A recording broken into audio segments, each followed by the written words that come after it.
Hello,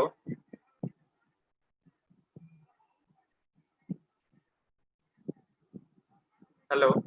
হ্যাঁ, বল।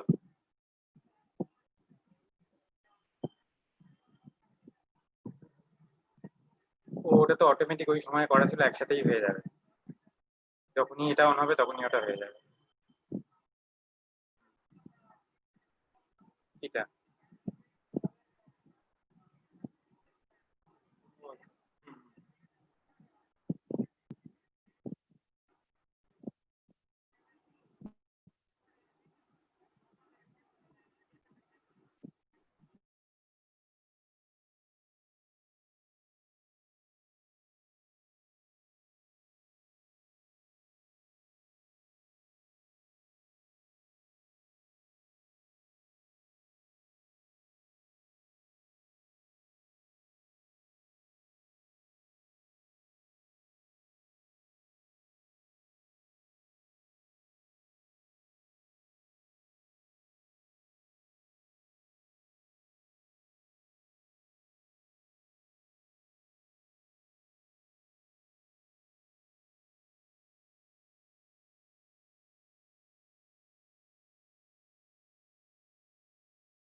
Hello.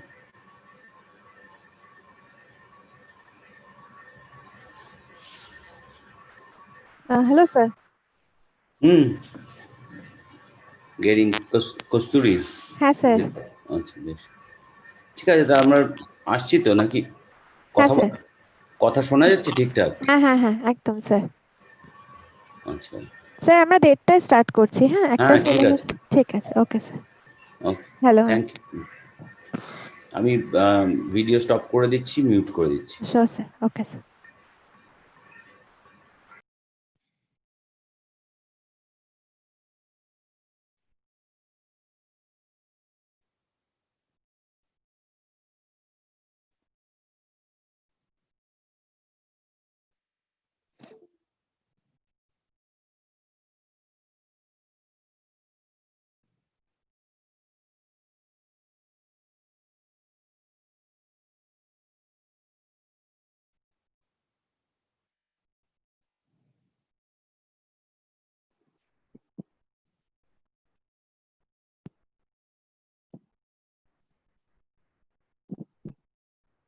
আমাদের যে এখানে জেন্ডার বেস ভায়োলেন্স যে 18 থেকে 29 শুধু মহিলা না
আমাদের দুর্যোগপ্রবণ এলাকার যে আমাদের ইয়া আমাদের দুর্যোগপূর্ণ এলাকার যে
Good morning, team. Good morning, Tuin. How are you? Very well, thank you. So, good morning to Dr. Tom. Him. Good morning. So, what's the time there now? The time here is nearly 10 o'clock in the morning. And in India, it is now 1:30 p.m. So it's a good overlap. It's a good time for us to meet.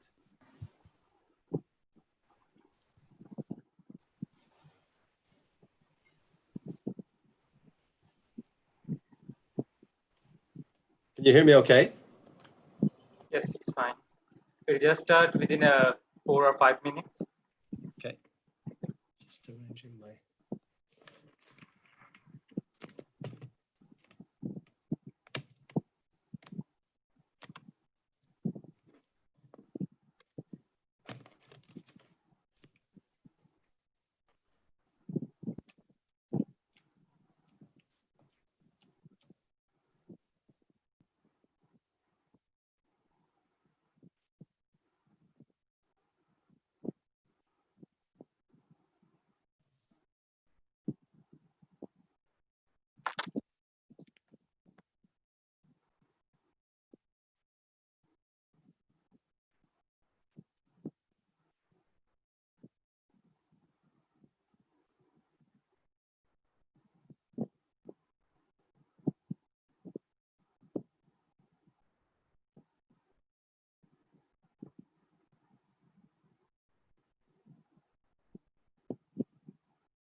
We can start now.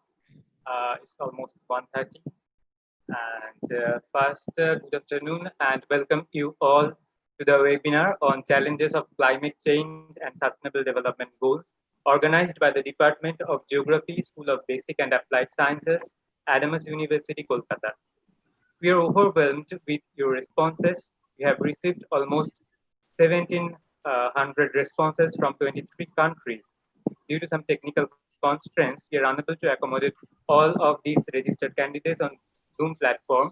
So rest of the applicants are watching now the webinar on YouTube live streaming. Before starting the webinar, I would request all the participants except the speaker to mute your microphone and video during the lecture. If you have any question, please put your question in the chat box during the lecture. And after the talk, we will have a separate question and answer session. So this is our third webinar on the webinar series, Direction of Geographical Studies, COVID-19 and Beyond. And we are lucky that we have three eminent speakers, Professor Sugato Hajra from Jadavpur University, Kolkata, Dr. Tim Daw from Stockholm Resilience Center, Sweden, and Dr. Papia Mujumdar from York University, UK. Among us, we will be speaking on to burning issues like climate change and sustainable development goals. With any further delay, I would like to request Professor Bimal Kumar Sarkar, Dean, School of Basic and Applied Sciences, Adamas University, to give an inaugural speech of the webinar.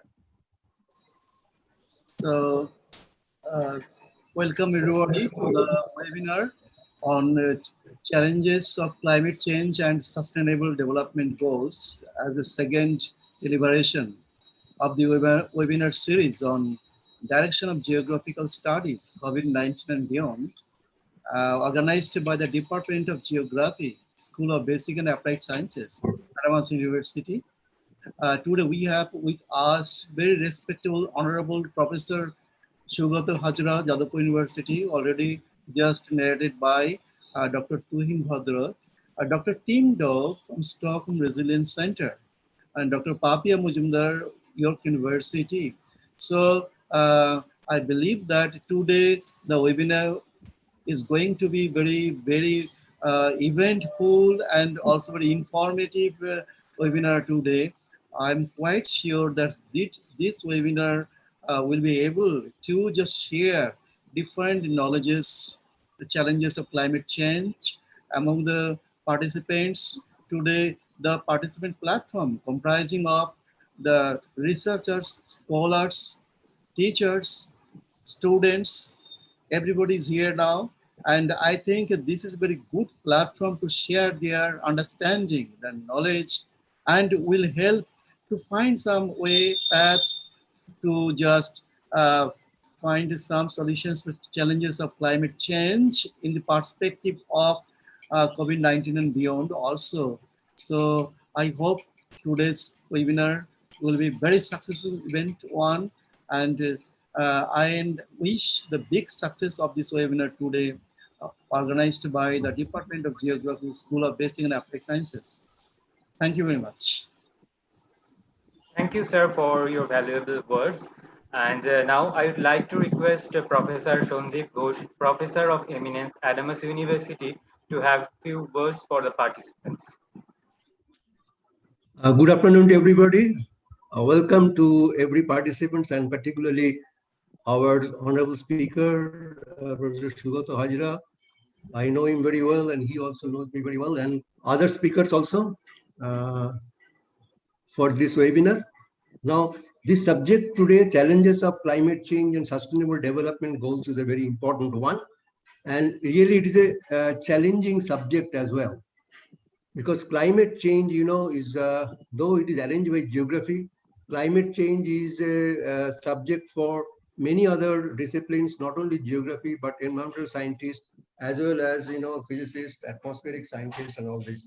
Because this climate change involves lots of physics, lots of chemistry, and other than then geography, geology is also there. Now, particularly this is important after COVID-19, as well as, you know, locally, particularly in West Bengal, we have really recently faced called Umphon, and this has devastated many things. And climate change obviously will, depend on this particular cyclone. So we hope that we will learn many things from this seminar, and I hope everybody will be, interested to know how the climate will be in the near future. Uh, can I share a video? So small video, very small, 2 minutes, 3 minutes video. Yes, sir. You can share it, but I don't know the audio is audible or not in this system. You can share your video. You can. I am audible, right? Yes, you are audible. Okay. Just a video which probably be interesting for students and the participants as well. Just look at this.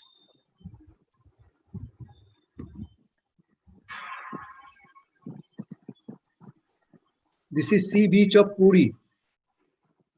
Puri sea beach is totally crowded. Sir, we cannot see the video right now. You cannot see that? No. Can you see this? No, you have to share it using the share option. Okay, let's see. Share. I've shared the screen.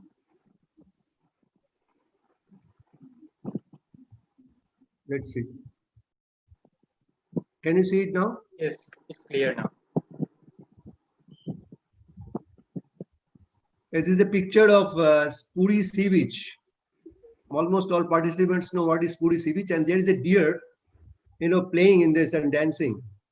No people around after COVID-19, and we usually see these deers during the path of when you go from Puri to Konarak.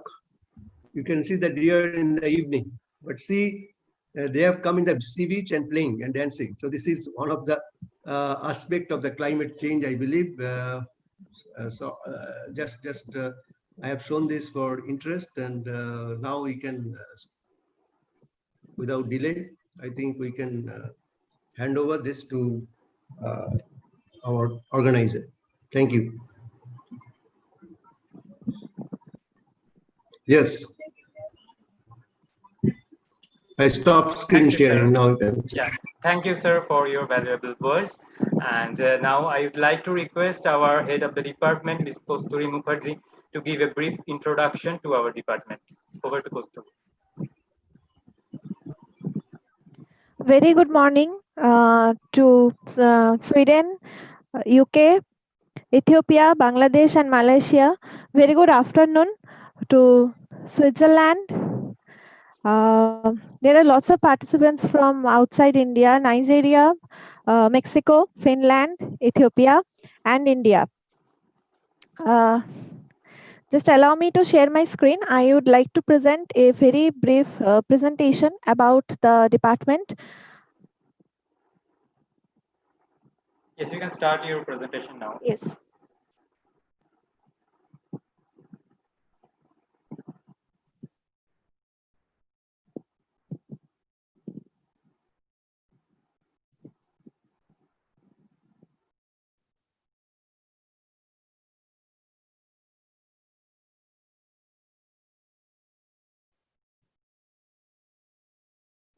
Our department has been established in 2015 with the establishment of the department. It's a very new department. We are trying really very hard to develop our department. Many of you have participated in our previous webinars and offline conferences. So I am not going into the detailing of the department. Just wanted to show you what are the programs we are running in the department and what are the pedagogy and research activities we are doing. So this is a photograph sometimes taken while we were on. It's an offline workshop was going on. This is the present strength of our department. And these are the 5 programs that have been offered by our department: BSc Geography, MSc Geography, Integrated MSc in Geography and Geoinformatics, PG Diploma in Geoinformatics and Geostatistics, and PhD.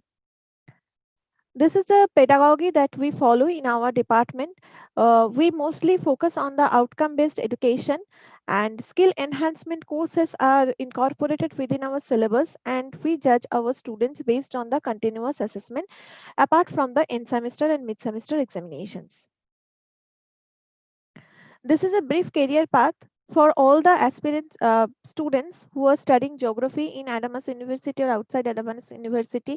They can, if they are studying BSc Geography or MSc Geography, there are lots of avenues they can go for after the completion of their studies. These are the few areas where we are heading for internship and placements in our university. As I said that our university is very new and we are trying to develop this university as well as our department. There are only 3 laboratories now at present in our department. 4th one is coming up, and these are few pictures of our laboratories and instruments. These are the research areas where we are focusing now. There are some theoretical research areas. There are some research areas which has lots of societal impacts, and of course applied research. And apart from this, we are also doing some outreach programs. Mostly we are focusing on the water quality analysis, the groundwater and surface water quality analysis. We are analyzing the water qualities and giving the report to the government, and also making some awareness programs in around Adamas University. Adamas University is situated in a rural area. It's beyond the municipal boundary of Barashat. So there are lots of villagers are there who are not aware about the consequences of using some polluted water. So we are actually took up an initiative, and we are doing this in our university. That's all. Over to you, Tuhin. Thank you.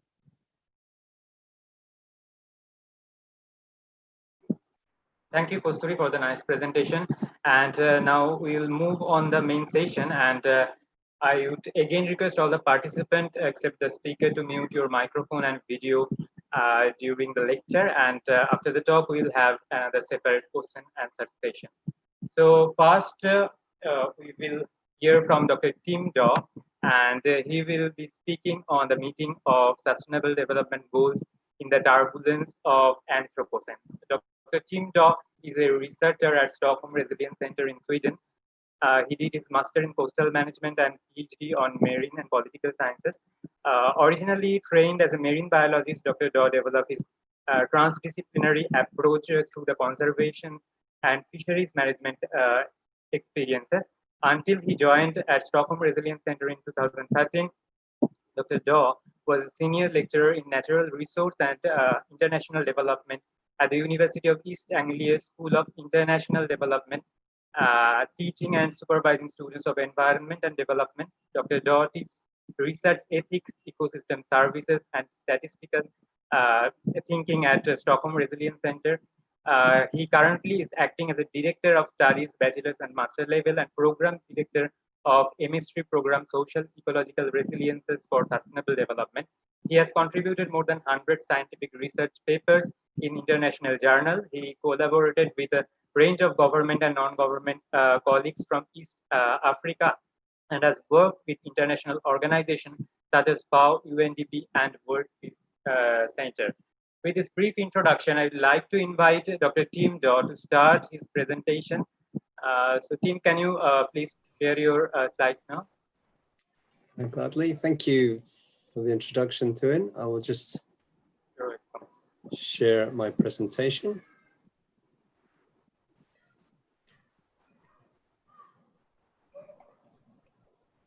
You can just indicate if that's shared successfully.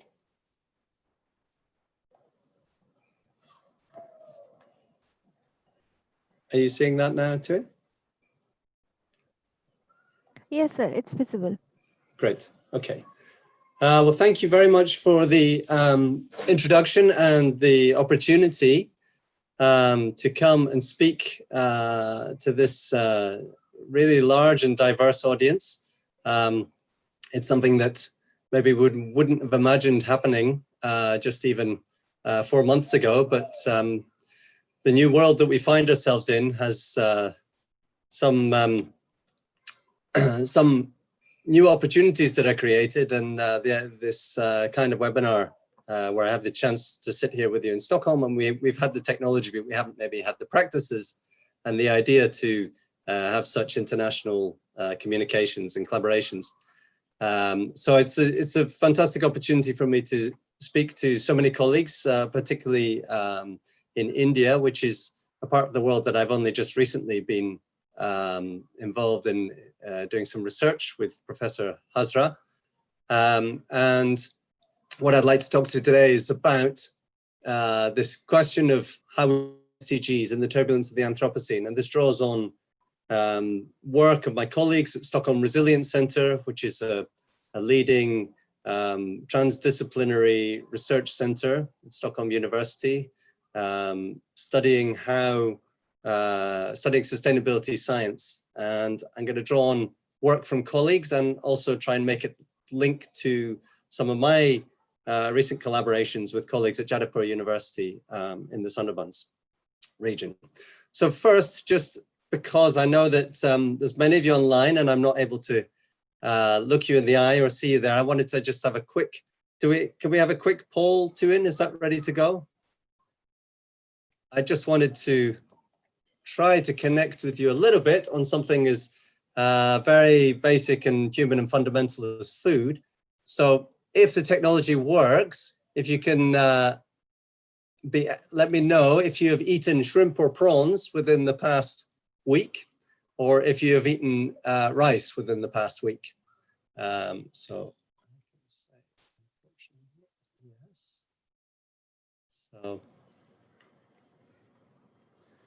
and I wanted to connect to these two different foodstuffs, both global commodities.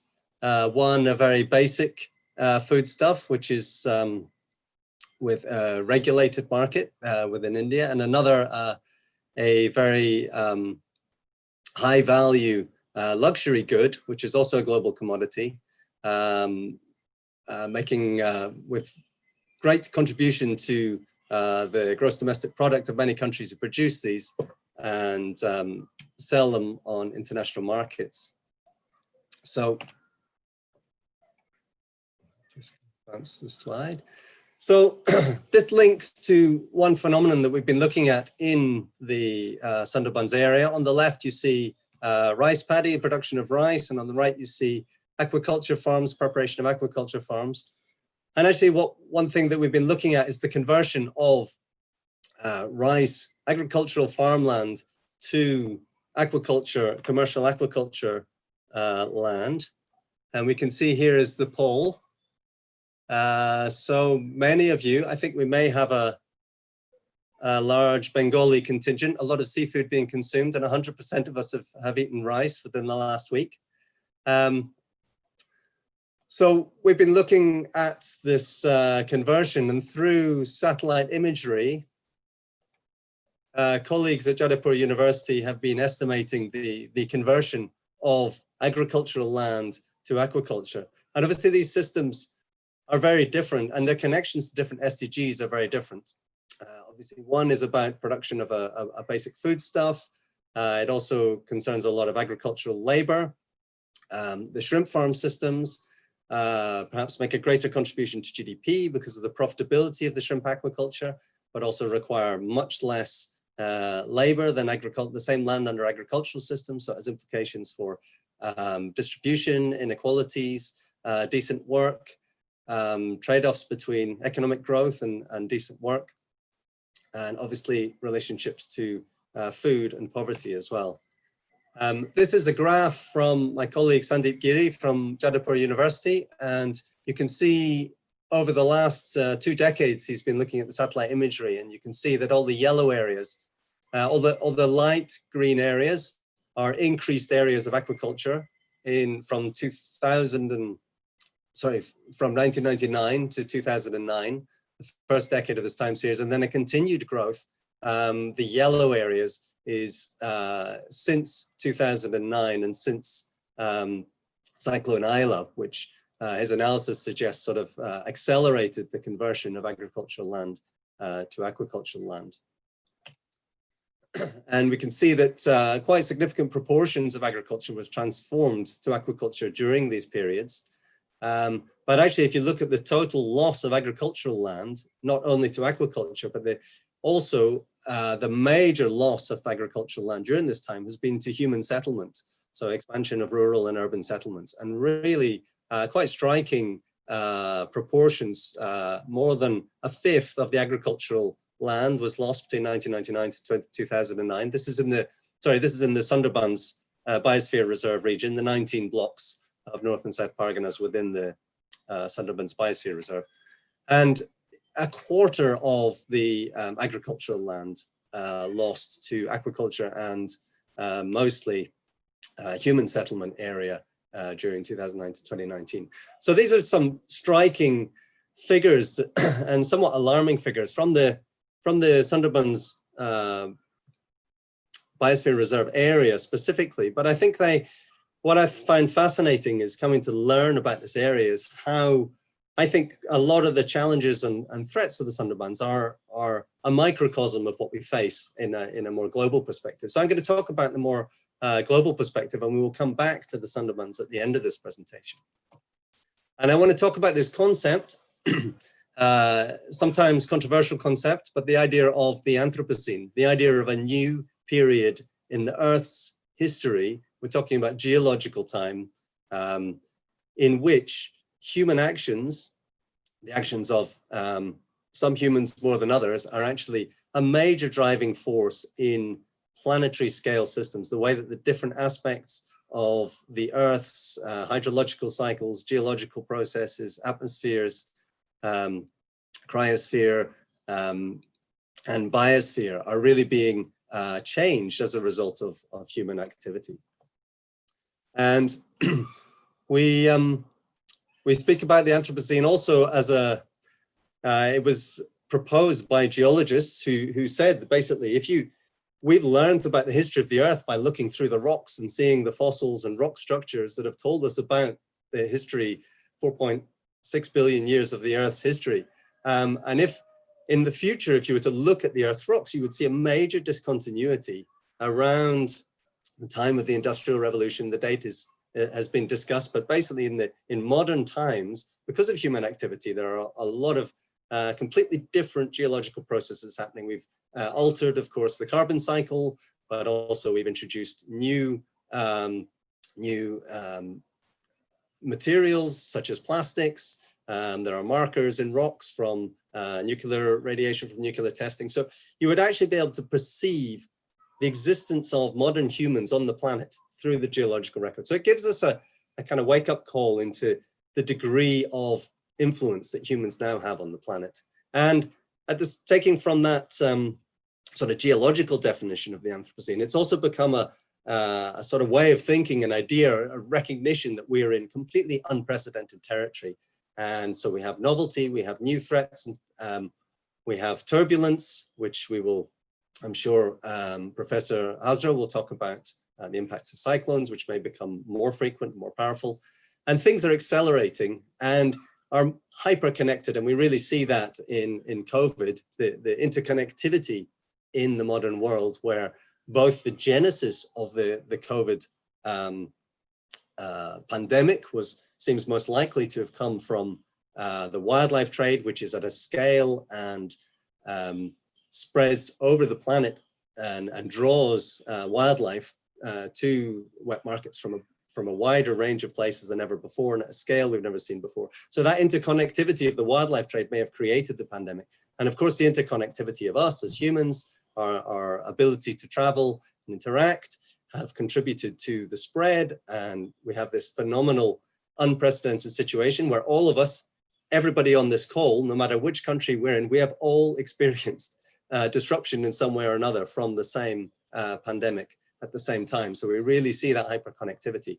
And we can see also that hyperconnectivity in how our economies are integrated, how our supply chains, how our food distribution systems are integrated across borders in a way that's never been experienced before. And of course, we continue to have a great problem with inequality, and inequality has been as much discussed, is growing. There are aspects of our economic system which seem to be perpetuating inequality and continuing to challenge us. So we'll talk a little bit about, speaking about the Anthropocene, the previous geological era, or the one when I read textbooks growing up, it said that we were in the Holocene. And I just want to talk a little bit about the Holocene. And this slide, it's referred to as 10,000 years of grace. This is the history of the planet going right back to 100,000 years before the present. And you can see that the Earth had quite a bumpy ride. This is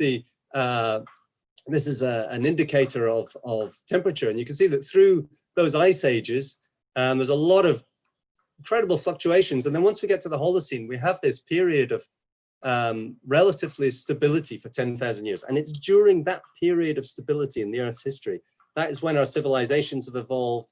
That is where the modern humans have developed all our civilizations, our economy, our agriculture. And so we've had this incredibly stable, conducive world for our development.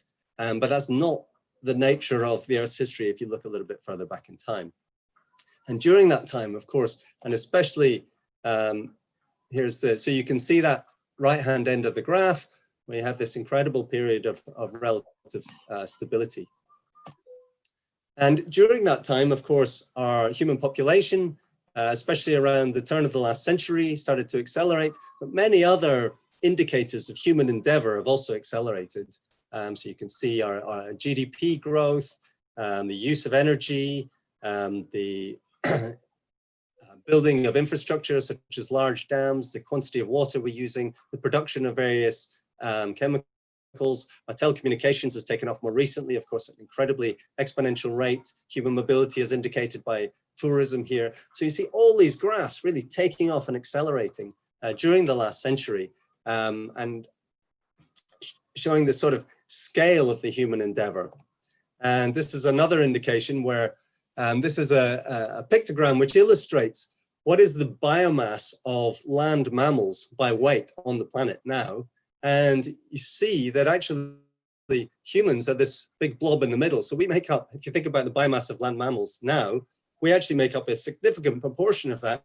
And the rest of it is basically our pets, our pets and livestock. So you can see cattle over here on the left side of the figure. And the remaining green blobs, that represents the degree of mammal biomass, which is actually made up by other land mammals, made up by other species. So it's just a really nice cartoon pictogram that really gives us a sense, my goodness, it really is almost all farming now. It's all gardening now. We've really changed the nature and the species on the planet. And as a result of this, I've added another graph of these accelerations. Here are some biophysical indicators of how the human great acceleration has led to acceleration in Earth systems, various Earth systems, including, of course, carbon dioxide, which we're very concerned about, and other greenhouse gases such as nitrous oxide and methane, but also other aspects of the Earth's integrated biosphere, geosphere, hydrosphere systems, such as ocean acidification, the collapse of marine fish stocks, loss of tropical forests. Many of these trends are all been really accelerating in the last 70 or so years. So this really contributes to this idea of the Anthropocene, where we can really see the human's footprint on not just individual species or ecosystems or habitats, but on the large scale processes, the Earth system processes, which is the foundations of the conditions in which we've developed as a species and been able to thrive. If we just have a look at about the implications for climate in the Anthropocene. So this is the history of the Anthropocene climate going back to about the period of the Roman Empire. So this is, you can see there's a slight actual downward trend on of mean temperature, but it's been within, you can see the maximum range is a sort of 0.4 degrees standard temperature. And these are the projections from the IPCC reports, depending on the different scenarios of emissions and climate change. And these are with the range of uncertainty around it. And if we overlay these on this recent Holocene historical timeline, we can see, remember that all human civilization has basically evolved within this very narrow range of limits. You can see that the potential, if we plot these projections of what the temperature change could be, you can see that we're looking at something completely outside of our previous experience. What we're already committed to with existing emissions is already maybe 1.5 up to 2 degrees at the least, is already well outside our range of understanding or our previous experience. And if we look at the potential of high-end scenarios, we can imagine severe challenges to civilization. So, and in between, a major concern is what are the tipping points that might be triggered by such a major perturbation to the Earth's climate.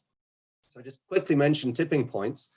A tipping point is when a forcing variable passes a certain threshold, a certain tipping point, which causes a qualitative change. So if you think about water, you think about ice, the difference between ice at minus 20 degrees centigrade and minus 1 degree centigrade, it basically still looks the same. It's still a solid, something you would recognize as ice, but anyone can understand that the difference between ice at minus 1 degree centigrade and plus 1 degree centigrade is a completely different change in the phase of that, going from ice to water, changing all of its physical properties.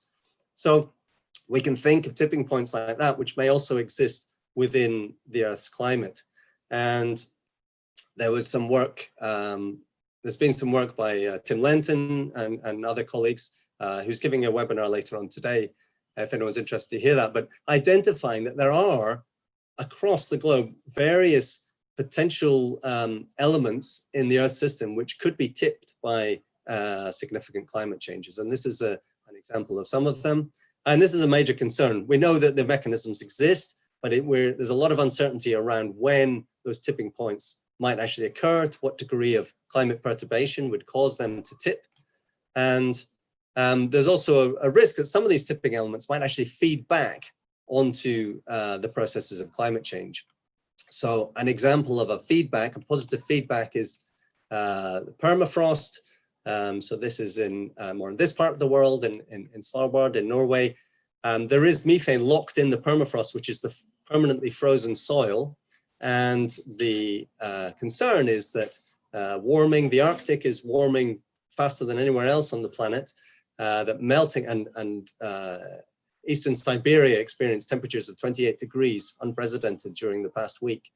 And the concern is that melting of that permafrost might release methane, which is a very powerful driving force, greenhouse gas as well. And may actually then, so the warming might cause the release of methane, which might further cause more warming.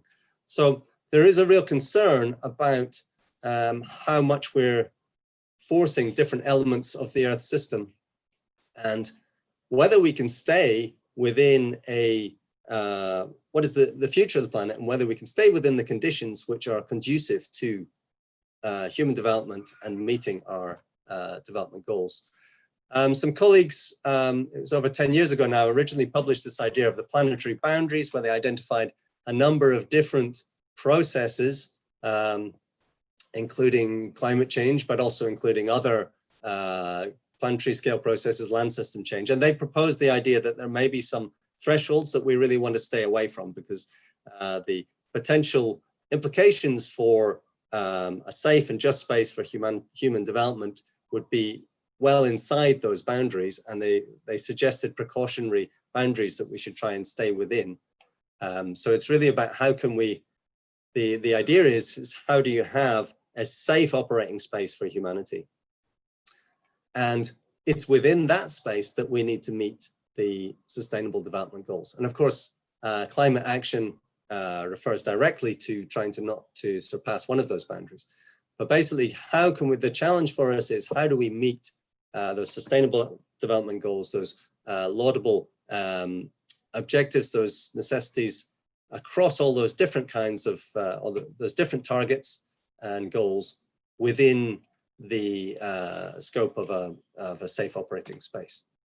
And one way that these goals have been drawn in different ways, but this is a a figure that just tries to illustrate that fact that by 2030, the impacts of climate change may not be so great, but what we do in the next 10 years in meeting the Sustainable Development Goals may have implications for the next hundreds of years if we undermine those processes in the biosphere, which are indicated by SDGs 15, 14, 6, and 13, on which our society can be built, on which our economy can be built.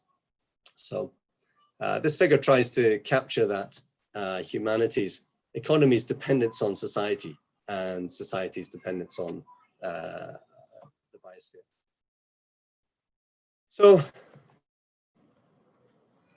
in thinking about another way to, sorry, there's a slight delay on my slides here.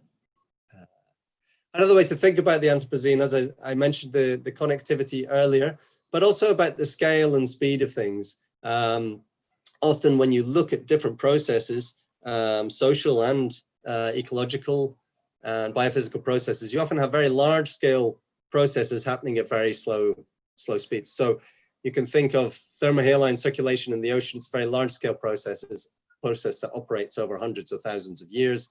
And at the other end of the spectrum, you can think of things like the biochemistry in a cell operating at very fast speeds at a very local rate. And so we've tended in history to think that the large scale, the global, is the sum of what's happening at the local, and things emerge. So the global is being driven by faster processes at the local. But the connectivity of the Anthropocene, and COVID gives us a very good example of that, shows how local scale processes and systems are increasingly being influenced by very rapid changes that are occurring at a global scale. And another way to think about this, which I think will bring us back to the Sundarbans example, is we've gone from being a small world on a large planet. So we were a small population with a small size of economy on a large planet with large reserves of and a relatively intact biosphere, to being a large world on a small planet. And we're realizing that we are on quite a small planet. And the challenge is, how do we meet those goals equitably within this new situation? And if we come back to the Sundarbans, I mentioned before, it's a sort of, you can see lots of elements of this large scale picture, and it's a sort of microcosm of the Anthropocene challenge. We see this growing population. When the Sundarbans were first settled and developed for agriculture, it was a development and a human incursion into a very large mangrove forest area to produce, to develop a rice-based agriculture and new communities there. But now the population of the Sundarbans has actually been growing faster than the average from West Bengal and faster than the Indian average. And so there's 5 million people living in this area now, and that's grown from 20% over the last 20 years. We also see this interconnectivity. We can see the land use being driven by changes by global drivers, global markets, for example, shrimp, and the influence of the nearby megacity of Kolkata, the expansion of that city. We can see, of course, and I think other speakers will talk about the turbulent climate and the concern about climate drivers influencing that system. We can see that there's there is a very large resource in terms of a protected mangrove forest, but we can see a lot of pressure on that. A squeeze from the human side. We've got very densely populated coastline adjacent to the mangroves, and then with the pressures of sea level rise, we can see that in the future the projection is that the extent of that forest will shrink. This is some modeling work by Professor Hazra and his colleagues at Jadavpur University, showing that under different scenarios of climate change, you can see the in the longer term, going out to 2100, you can see the expansion of the sizes of creeks and actually reduction in the mangrove, that protected Sundarbans forest starting to reduce. And of course, we see a development deficit in this area. There's it's a higher poverty rate than other parts of West Bengal and India. and the challenge of meeting those human needs under these conditions. So how can Sustainable Development Goals be met in a region like the Sundarbans? Well, this is some work by colleagues at Southampton University who are also collaborating on this project. And on the left-hand side, we see travel time to Kolkata. So you can see that the infrastructure, the connectivity, some areas of this, the Sundarbans area is determined by this black and yellow line here. Some areas are much better connected than others. And that is actually reflected, and the initial analysis shows us some statistical relationship with the financial capital of households. So poverty is higher and financial poverty is higher in the more distant cutoff areas, which makes sense. And so the obvious, one obvious solution to meeting human development needs in that area is to improve infrastructure, to improve connectivity, and that is a trend which is happening, to raise the standards of living people, give them better access to services, better access to markets for their products, better connectivity to urban centers and the benefits of that. And not to say that that is that wouldn't have in the short term a good impact on the financial capital of households, but that same process of development of connectivity is also what is a key driver of the conversion of agricultural land to shrimp aquaculture, for example. So it's just an illustration of the kind of trade-offs that exist between the different sustainable development goals. And as another example of those, to look at those trade-offs to scale out to the bigger picture, this is an interesting study that was published a couple of years ago in Nature Sustainability, where they actually looked at, okay, how are different populations around the world doing at meeting sustainable development goals within the constraints of the planetary boundaries. And you can see a pretty clear relationship here. So up here is Sweden, doing quite well in terms of meeting social thresholds, in terms of alleviation of poverty, food security, etc. But on the x-axis here, this is the biophysical boundaries transgressed. So you can say that Sweden is doing very well in terms of meeting those human goals, those social targets, but really at the expense of sustainability. It's not being done in a sustainable way. And that, Sweden's own industries may be quite modern and maybe modernized and have lower emissions in some cases, but the Swedish society depends on outsourcing a lot of their pollution and importing embedded pollution water demands from other countries. So, so this is not a solution for how we can meet the sustainable development goals within the planetary boundaries. And down here we see in India much of course lower achievement of social thresholds in terms of poverty alleviation, food security, etc. But at the same time, had a much lower impact on the environment. So really, what we need to, I want to illustrate that the conventional narrative and idea about how we can achieve poverty alleviation and meeting human needs through economic growth as it has been practiced in the past is not going to allow us to get to this space up here, which is where we really need to be getting, where we're having a mitigated impact on the biosphere and on those life support systems from the biosphere, but we're meeting those needs. So there really is a challenge to do things differently, to urgently do things in a new way. And I wanted to just finish with this question. So how, given this bigger picture and the very real challenges on the ground, which I think the other speakers will go into in more detail, how can we achieve the SDGs, staying within the boundaries of the biosphere and also in the face of the turbulence which we're experiencing increasingly during the Anthropocene?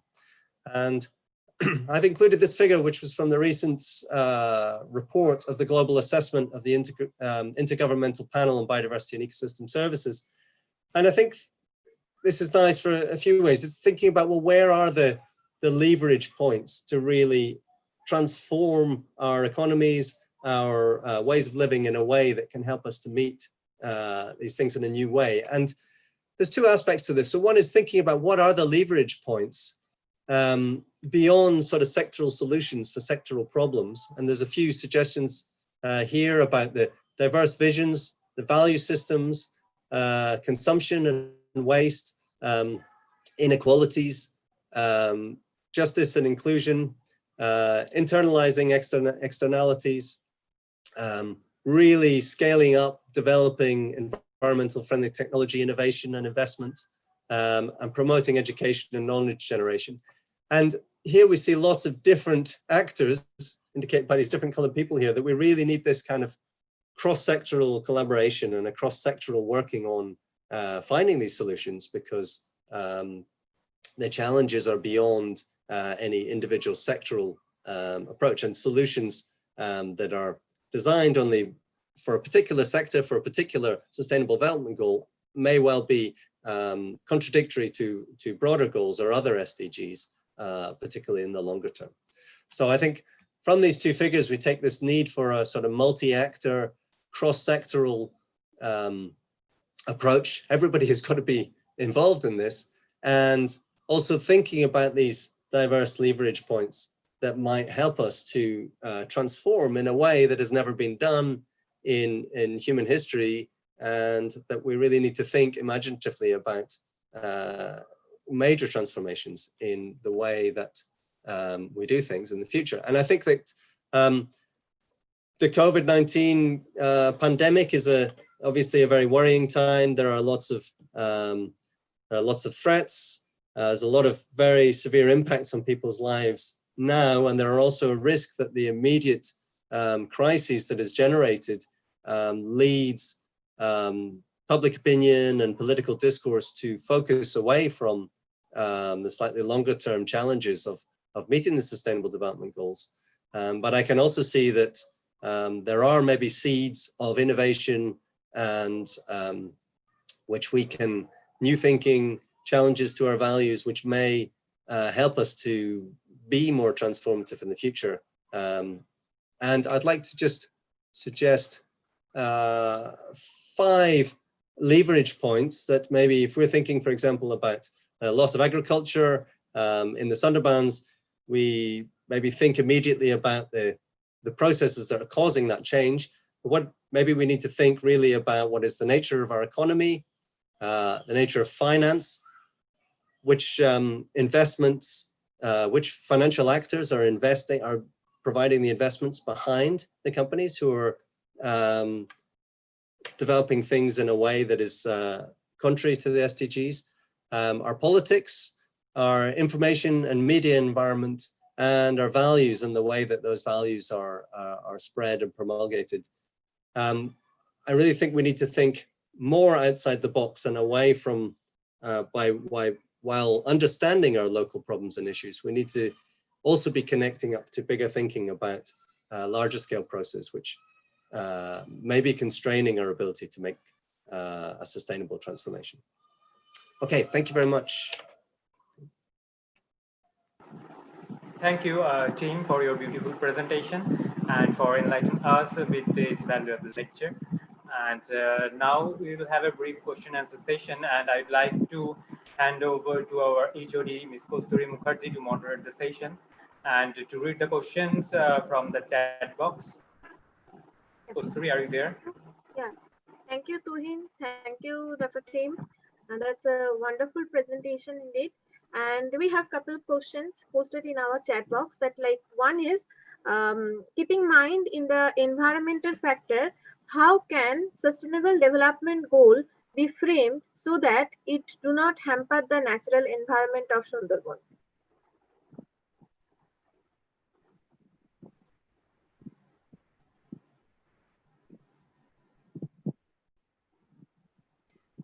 Okay. Yeah, well, I think the question really points to some of these key challenges, and I think the SDGs are each one of those goals is very important for us to pursue. But there are, in our current way of doing things, unfortunately, trade-offs between some of these goals, and we need to find new constructive ways to move beyond those. So in terms of the natural ecosystems, as I said, I've just been working in the Sundarbans recently, but I mean, what we see is that there is the natural ecosystems have been very strongly preserved by the Indian state. There's very strict enforcement against incursion and clearance of those mangroves. So for the moment, that habitat has been protected.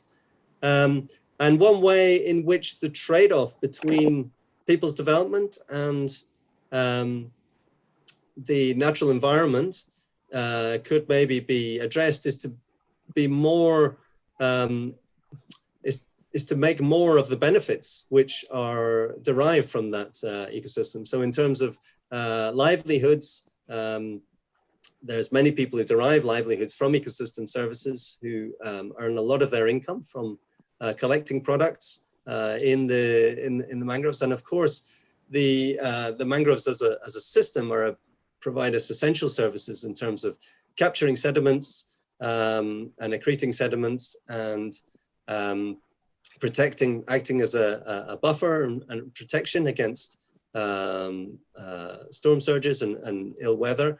And it's notable that the areas, I was struck in a discussion we had, that the areas that have been cleared of mangroves the longest in the northern Parganas, those areas are actually some of the lowest lying areas of the delta and have suffered more inundation as a result of cyclones because they haven't had the mangrove forest there collecting sediment and accreting. And it's actually on the forested islands are much higher than those inland areas. So even though they're at the seafront, they're much higher because that ecosystem service, the forests have been just regenerating and capturing sediments. So I think with a better awareness of how those natural ecosystems provide benefits to people, we can value those and make sure that those benefits are integrated into our planning of how we can meet our needs into the future. And another one is how could you please elaborate the concept of inclusion in conversion under the leverage points that you have mentioned?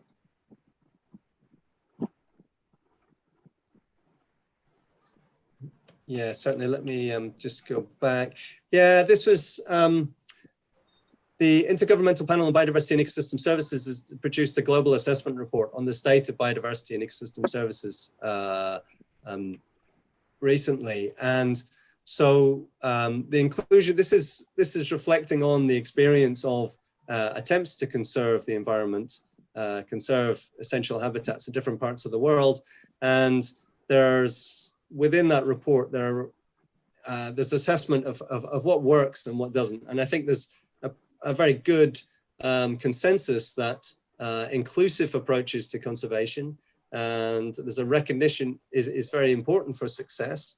And there's also a recognition that in many parts of the world, indigenous peoples who have been acting as stewards of essential areas of biodiversity, such as the Amazon rainforest, in many parts of the world, indigenous people have been stewards of those ecosystems.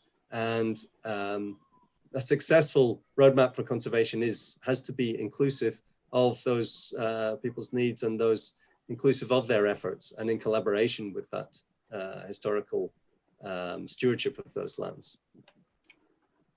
Yeah. And sir, thanks a lot for your answer. And next question that is from our YouTube attendees: how sustainable development can be addressed to avoid the man-animal conflicts in Sundarban? Yeah, I would like to defer to, I've only been working in the Sundarbans for a short period of time, but the man-animal conflict, particularly in terms of the tigers, is it's very much there and is likely to get worse as there's more, and in many parts of the world this is similar, as encroachment onto wild lands happens, there's a lot of potential for human-wildlife conflict. And I know that this has been a long running issue specifically for in the Sundarbans area. And I know that various solutions have been proposed and there are various mitigation strategies.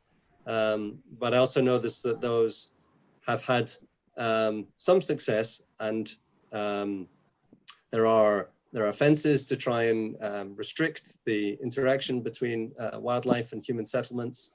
But this is an issue that doesn't have easy answers, I think, and I would like to defer to my colleagues who are more familiar with the situation on the ground with regards to that. We can discuss. Thanks. Yes, so we'll be listening to our speakers, Professor Sugato Hajra, Dr. Papia Majumdar. So many of your questions will be answered then, I believe that. And I would like to ask you, Dr. Team, one question that is in the mind of our students, like what are the scopes for this climatic research in Stockholm? If you can briefly generalize. So in Stockholm University, we have a cross-departmental institution center called the Bert Berlin Center for Climate Research, and that includes both biophysical modeling, studies of the climate system itself, but also much broader engagement in understanding the relationship between human society and climate change. And Stockholm Resilience Center is one partner within that Bert Berlin Center for Climate Research. So at Stockholm University, we have climate researchers, and we also have, for example, at the Stockholm Resilience Center, where we research this sort of social and ecological interactions around the challenges of sustainable development and climate change. And I think you mentioned before we have a master's program in social ecological resilience for sustainable development. And we have had a small number of, we're very delighted to have a small number of Indian students on that course. And we also have PhD programs, and we have some Indian colleagues who've also joined recently. So I would really encourage people, if they're interested in the research that we're doing, to have a look at stockholmresilience.org. We have a lot of information on the research being done there, and at the Stockholm University website. Thank you. Yes, Dr. Rajiv Shweta. Thank you, team. Hello. Can you hear me? I think Dr. Rajiv Sharkar wants to say something, Okay. but he's on mute.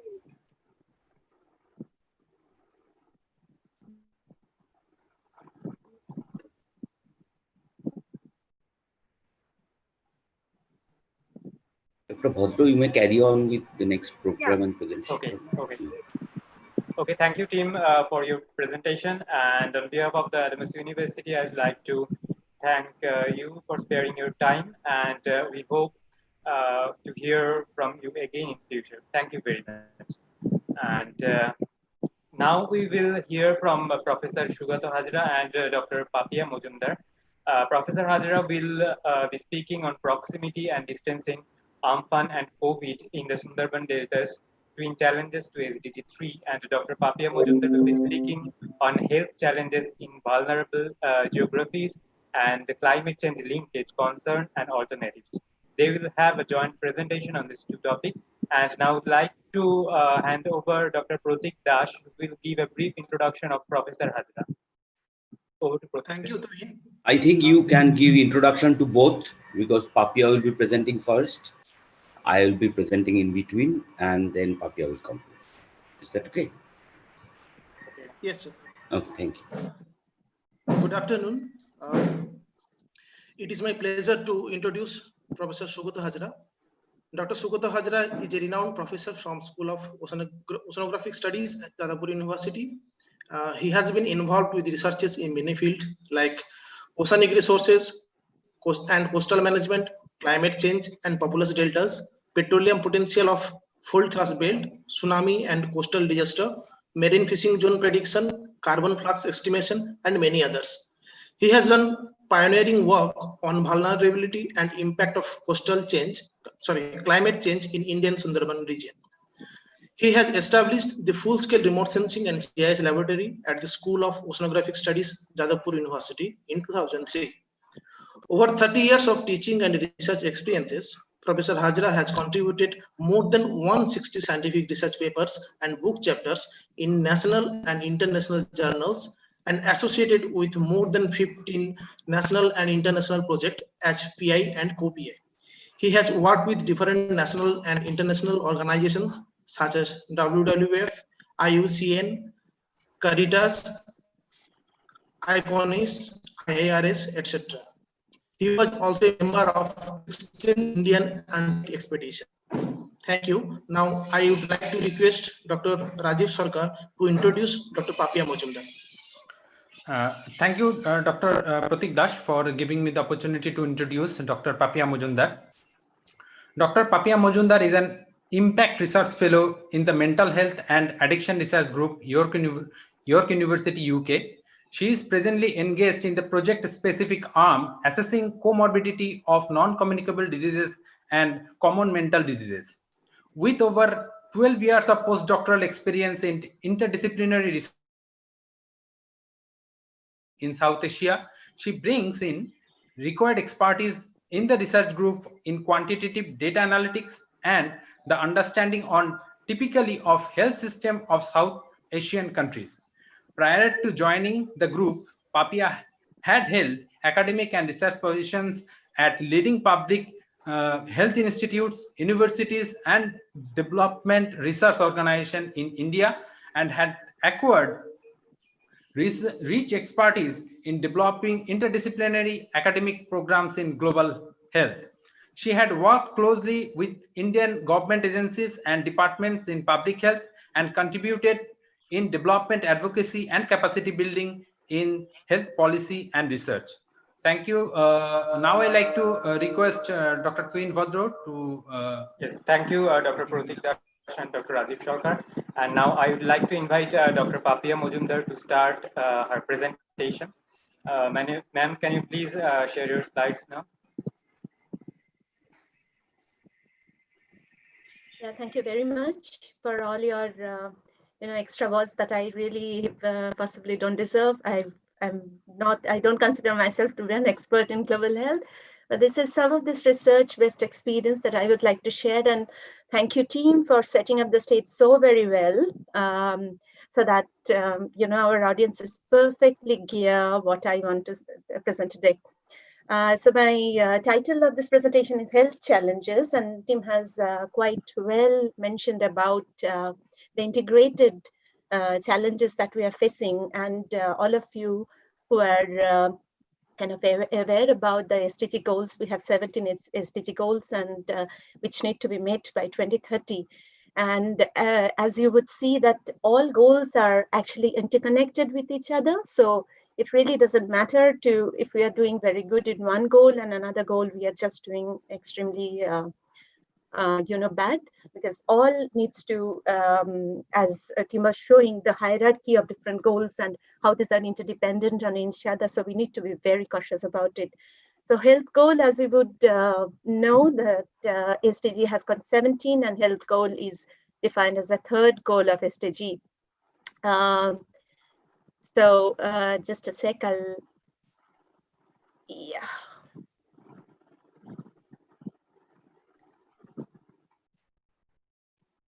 Okay. So can I remove this from here? Yeah, I can. Yeah, thank you. So as you would see, my first slides talks about that United Nations Framework of Convention on Climate Change. Have you heard of this UNFCCC?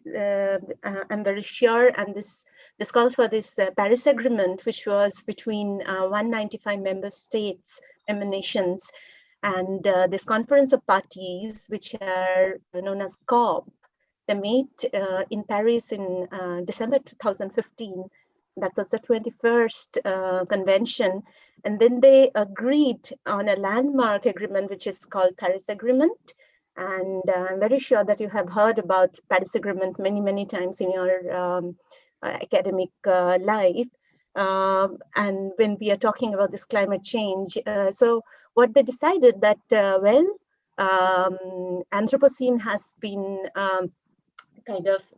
we have been the trigger for this problem that we are now facing, like we means human beings, and we need to find out a common solution. So agreement is about combating climate change. It is about accelerated and intensified action that we need to all agree to and stick to those strategies, and investment that we might need for that, and to be able to achieve a sustainable low carbon future. So it has created this Paris Agreement created almost historical success in bringing in all 195 nations into common cause. And I have shared the linkages later on. You might be able to sort of, go to these links and see the details of it if you're interested. So team has really mentioned very well that how we have our accelerated consumption pattern and connectivity has created a lot of problems. And as you can see that these histories started with Industrial Revolution, made it so fast over the last like couple of years, less than a century's time. And it has impacted on the world's climate, and mostly with this global warming phenomena. So what this Paris Agreement did, they wanted this Intergovernmental Panel on Climate Change, IPCC, to come up with assessments saying that how global warming has impacted since pre-industrial time. I mean, compared to the pre-industrial time, how it has impacted later in the industrial time from 1950 onwards. And what they can see that, if these projections of global temperature has to have a limit of 1.5 degrees centigrade, like as compared to the pre-industrial phase, within, the increase has to be, bounded, restrained within 1.5 degrees centigrade. What should we do? What should be the strategies forward? So, so as you can see that it very well show the trajectories and how, how observed temperature change has model responded on anthropogenic emission, forcing different pathways. And these are all different scenarios where we would reach to if we are not doing the things that we ought to do. So they observe that, well, every decade we are kind of, increased by 0.2 degrees centigrade. And if we go beyond 1.5 degrees centigrade, as compared to the pre-industrial phase, we will definitely have all problems that we are experiencing today much more aggravated. So other impacts of global mean temperature would include warming of extreme temperature in many regions, increasing of frequencies of those extreme events, intensity, amount of heavy precipitation, droughts in several regions, increasing number of hot days, mostly in tropical regions, heavy precipitation, saltwater intrusion, cyclones, flood hazard, and so many. And many of these we are experiencing already. And if we are kind of unchecked for the consumption, irresponsible consumption that we are making, we are bound to face, which is called, as Tim was mentioning, that we almost in many of these, we are already reaching the tipping points. That won't let us come back. There will be no point of return. So the regions which are disproportionately having higher risk include Arctic systems, dryland regions, small island developing states, and countries like many of these are in Asia and in Africa. So this was actually the kind of assessments by IPCC's 1.5 degree report, and it also called for, Paris Agreement also called for a commission on health, and this is actually Lancet Commission. As you all know, that Lancet is a publication house, which is kind of very high impact factor journal in health. And they actually called for this commission to collate information that how climate change is creating troubles for population health. And they wanted to say that if a child is born today, how the person will be, how the child will be kind of impacted by changing climate over time if you're not doing it. Some of the key messages that they come up with was like the life of every child born today will get profoundly affected by climate change, and it will include water insecurity problems for them, changing patterns of infectious disease, food availability, and so many other things. The second path would be, if we are being responsible enough, the second path would be, which limits the global average temperature rise to well below 2 degrees centigrade, is possible. It is still possible. And we would transform the health of a child born today for the future throughout their lives. Placing health at the center of coming transition will yield enormous dividends for the public and the economy and cleaner air, safer cities, and so on. So we need to accelerate our approaches to make this happen, make the Paris Agreement a reality rather than a strategy as of now. So what Lancet Commission listed was 5 different domains which are creating problems of, which are creating impacts, how climate change is creating impact on population health. So the first domain, as you would see, it talks about climate change and climate change impacts, exposure, and vulnerability. So they actually have said that, we have information from existing published literature, which actually shows rigorous evidence that climate change is impacting how vulnerability to extreme heat is impacting people's life and health, how health are exposed to the warming of global temperature, how wildfires is creating problem for us, flood and droughts, lethality of extreme events, and so on. They also have said that adaptation, planning, and resilience for health, what the evidence right now we have, that how people are adapting in innovative ways and how it is actually creating a protective effect on their health from changing climate. They also have evidence on mitigation actions and health co-benefit, going into safe fuel usage, how it is impacting positively on people's health. There are a lot of evidence which talks about economics and finance, and also public and political engagement. So there are evidence which Lancet Commission, Countdown Commission collated, and to show the world that it is it is no more a kind of future. We are experiencing these problems. We are experiencing how alternative approaches can save us, save the child who is born today, and what we should be doing. So just giving you some examples of some of these exposures related things on public health.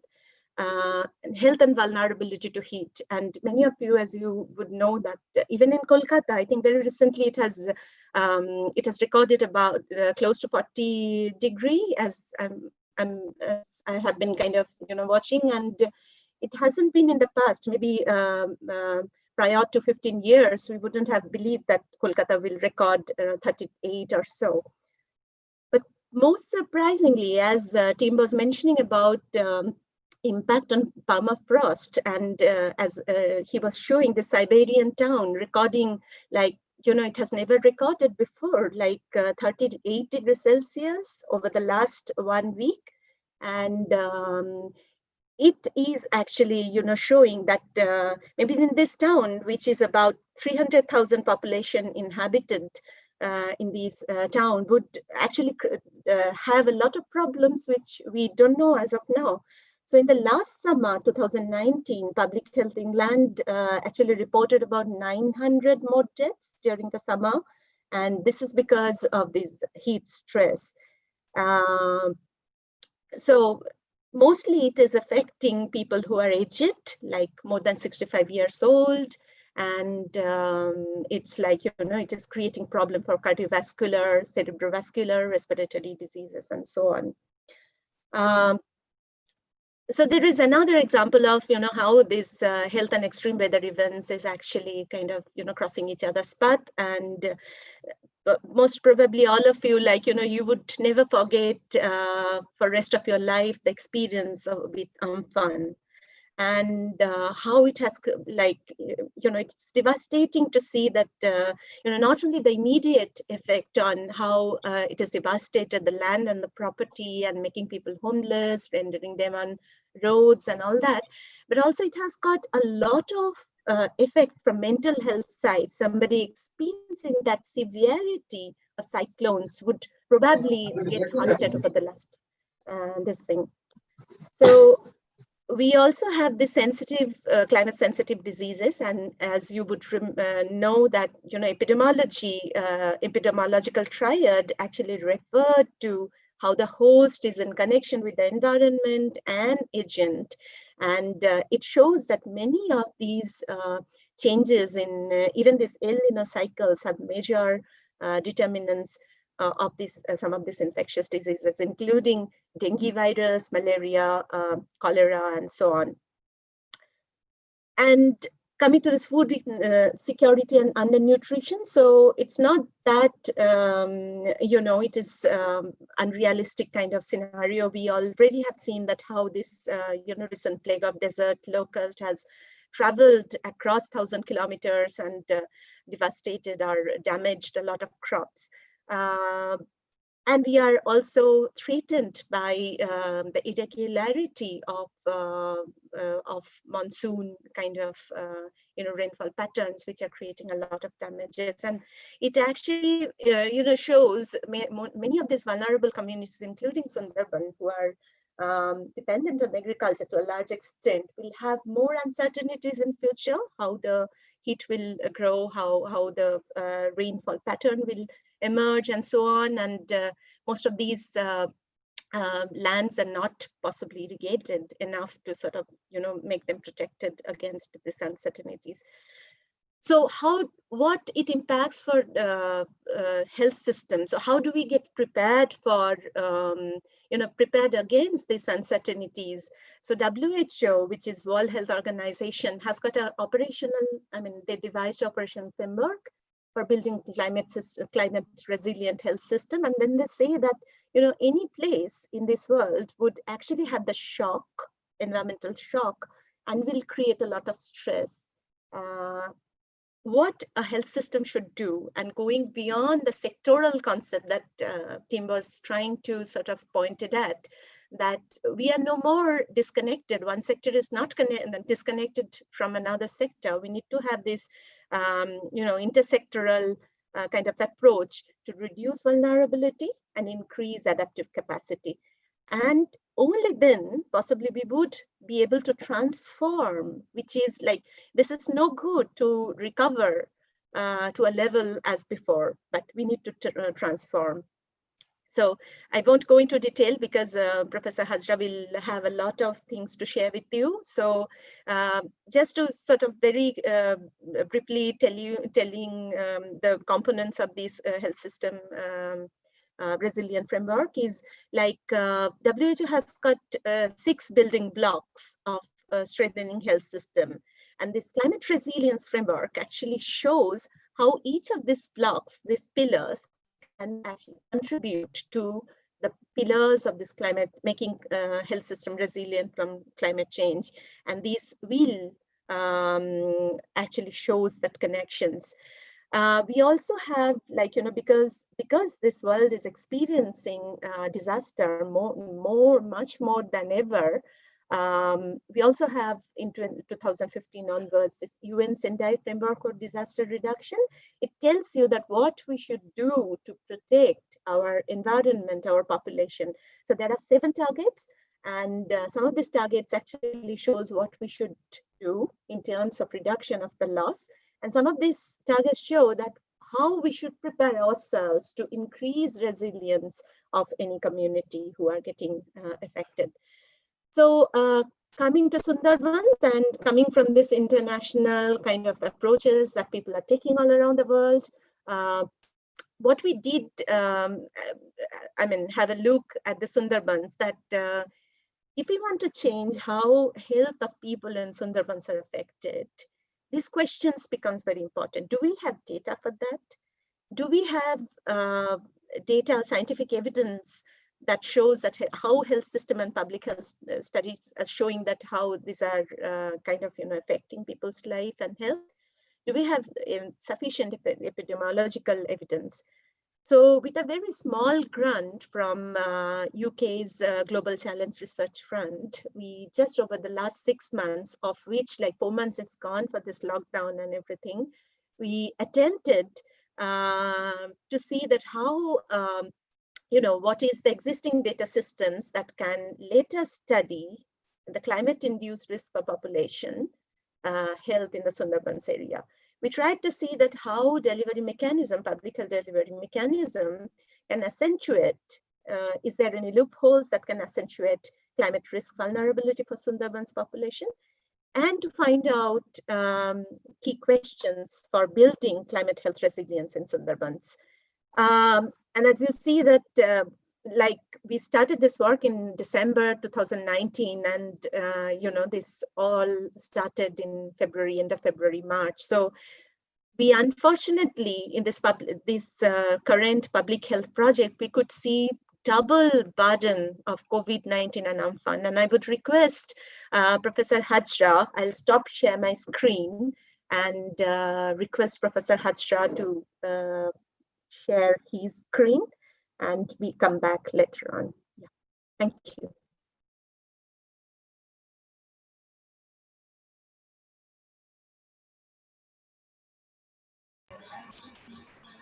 I don't know how technologically it will be okay. Let me see. Are you able to see the screen? Hello? We can say yes, sir. Okay, great. So I'll be discussing about the Amphan and COVID in the Sundarban Delta.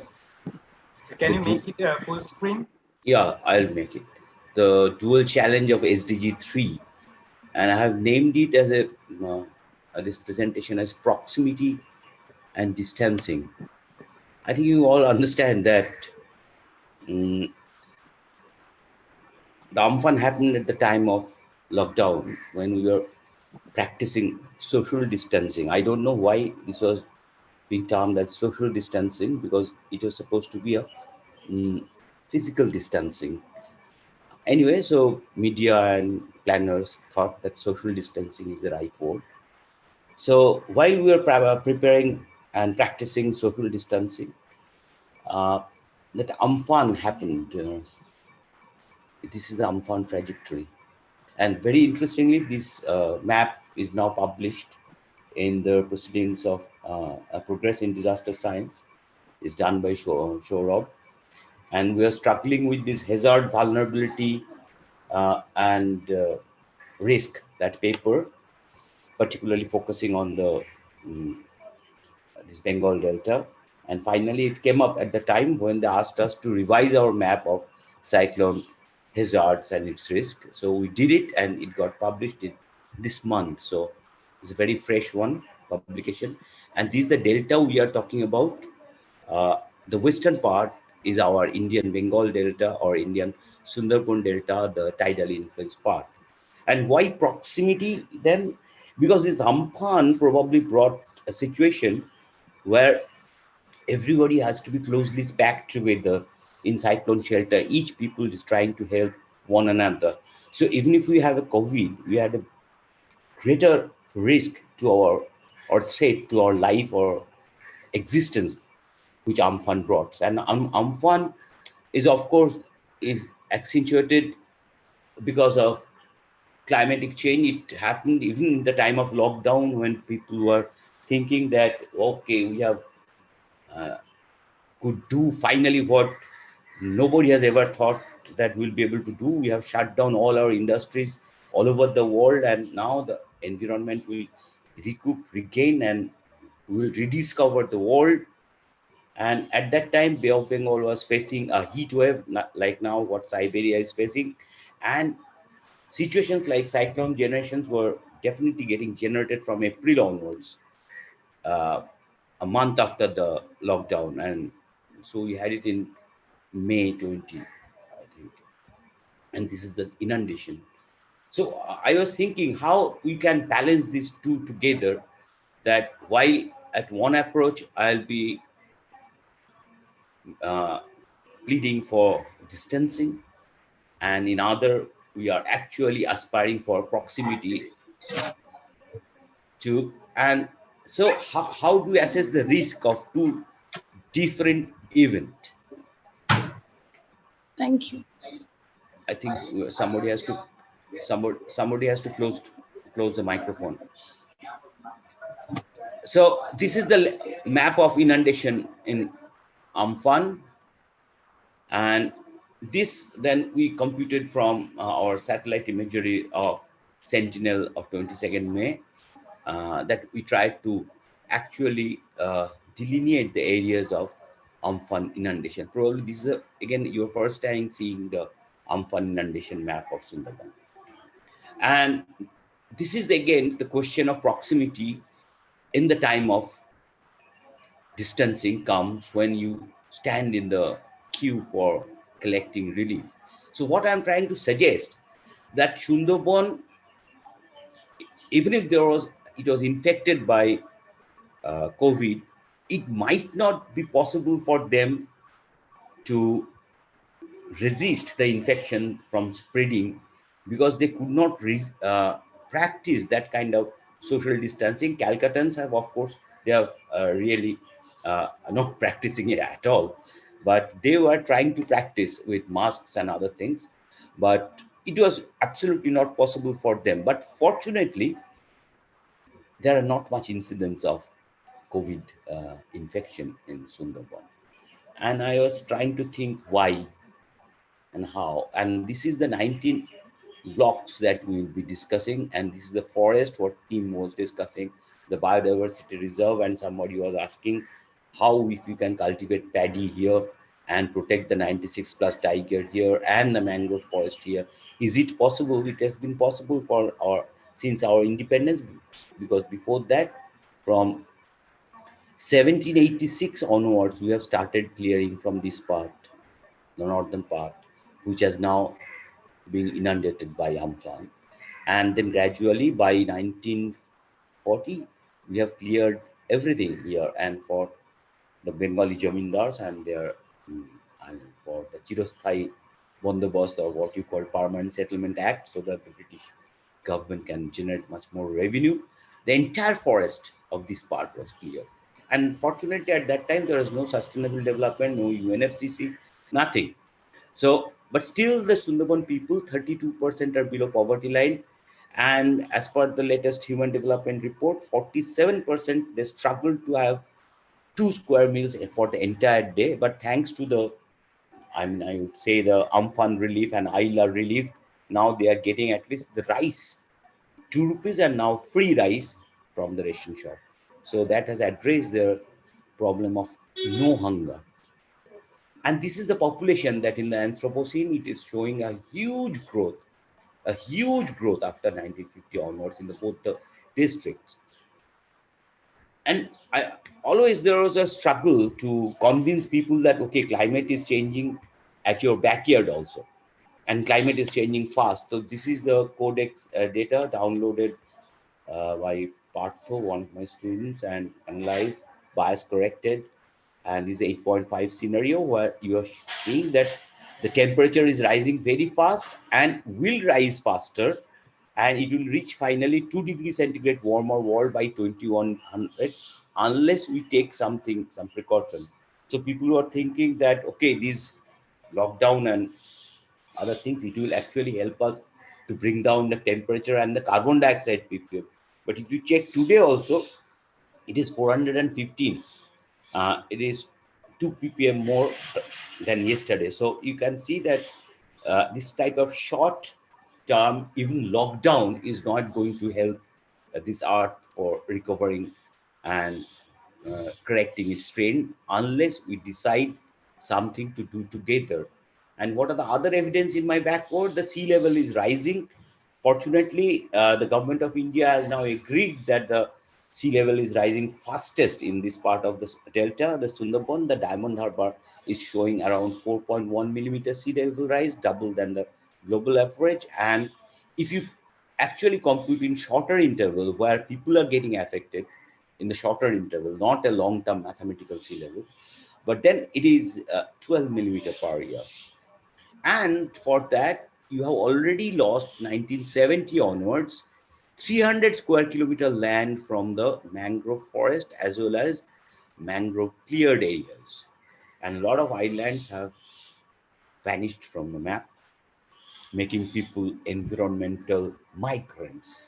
I don't call it refugee now because I want to say politically correct word. They are not transborder people, but they are migrants.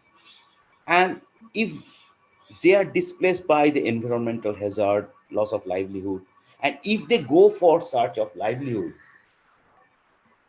and then there is a lockdown, and they come back after there is unlocking, walking to their villages, they will be called migrants, return migrants, and they are the bringing the COVID from the cities. Who brought COVID from the airports? The migrants or the laborers from Sundarbans. So I think we have to think about the how the disease spread at the time of crisis, at the time of climate change, and then practically think that how what can be done. Uh, Again, the monsoon trend and the rainfall trend is very variable. Over the 6 to 16, we have seen it is falling trend. And then we may see a rising trend again a falling trend. So it is erratic. It may finally give a reduction of rainfall in the Sundarban area. But you have very interestingly, while the rainfall is reducing in the overall monsoon year, you can have very high intensity events of high intensity rainfall, more than 100 millimeter to 200 millimeter rainfall. You can see these long spikes are increasing with time. And the pre-monsoon rainfall in Sundarban is declining. The post-monsoon, this is the time of Rabi crop, it is declining, but you may get very high intensity rainfall. But the monsoon rainfall is keeping more or less same or rising a little. But the point is the delay in arriving in monsoon rainfall that you realize that it has actually, it can play havoc for the crop production in the Sundarban that we faced last year, 2019. Actually, monsoon came in the month of July 15th onwards, 20th July or something like that. And there is a rising intensity of cyclonic storms. You can have very, substantial rise in 100 years, 26%. And very high intensity storms like Amphan that we have never seen after 1873. And that was the Ayla inundation. Ayla was a smaller storm impacting bigger area because it stayed back for 3 days. But Amphan passed, but it inundated a lot of areas in these areas. While we have estimated each block how much percentage of area was inundated, but we could see that the major inundation was by rainwater inundation. This time compared to Ayla, the saltwater inundation was much less. What is the reason? Probably we have made stronger embankment. Probably the people have realized that they have to take protection against cyclone and surges. And probably that has helped a little. And fortunately, the Amphan cyclone struck at the time of low tide, so it could not damage much more than the embankments. But I think so. This is just evidence that if we really plan and implement something, there is definitely a benefit to that. So we have estimated the block level inundation. And why I am doing that? Because actually I want to know, because of the which people are in risk and where. And that is called a spatial mapping of risk and vulnerability. Because vulnerability, we generally think these are inherent character of people. staying in a particular area, but depending upon the space, the vulnerability may vary.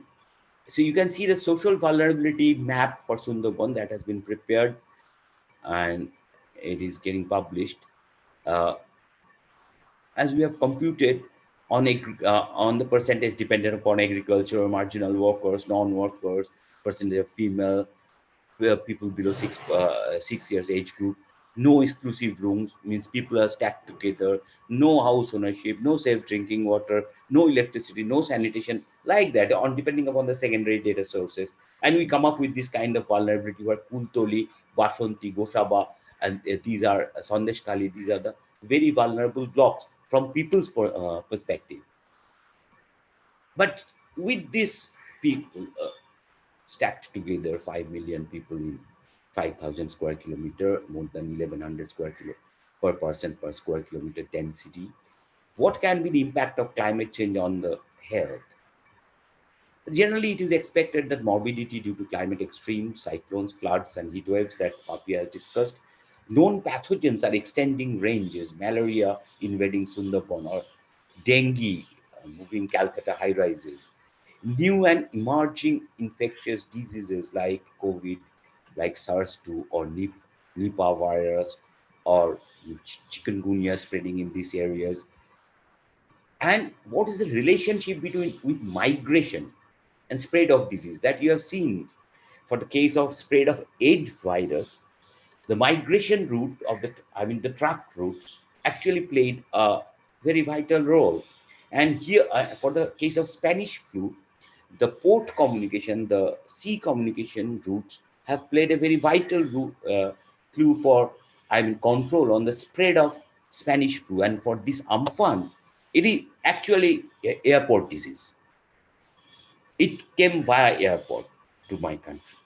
So where to actually protect people from infectious emerging disease at the edge of the sea, where they are proximal to the sea, or at the edge of on the airports where it is far from the airport. Now I'm trying to expand the concept of proximity and rather distancing.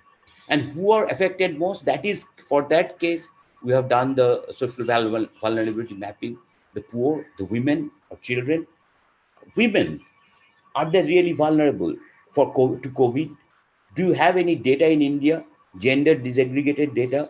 Can you ask our authorities that why we don't have gender disaggregated data of COVID infection or COVID mortality? Then how do I decide that who are going to be affected most?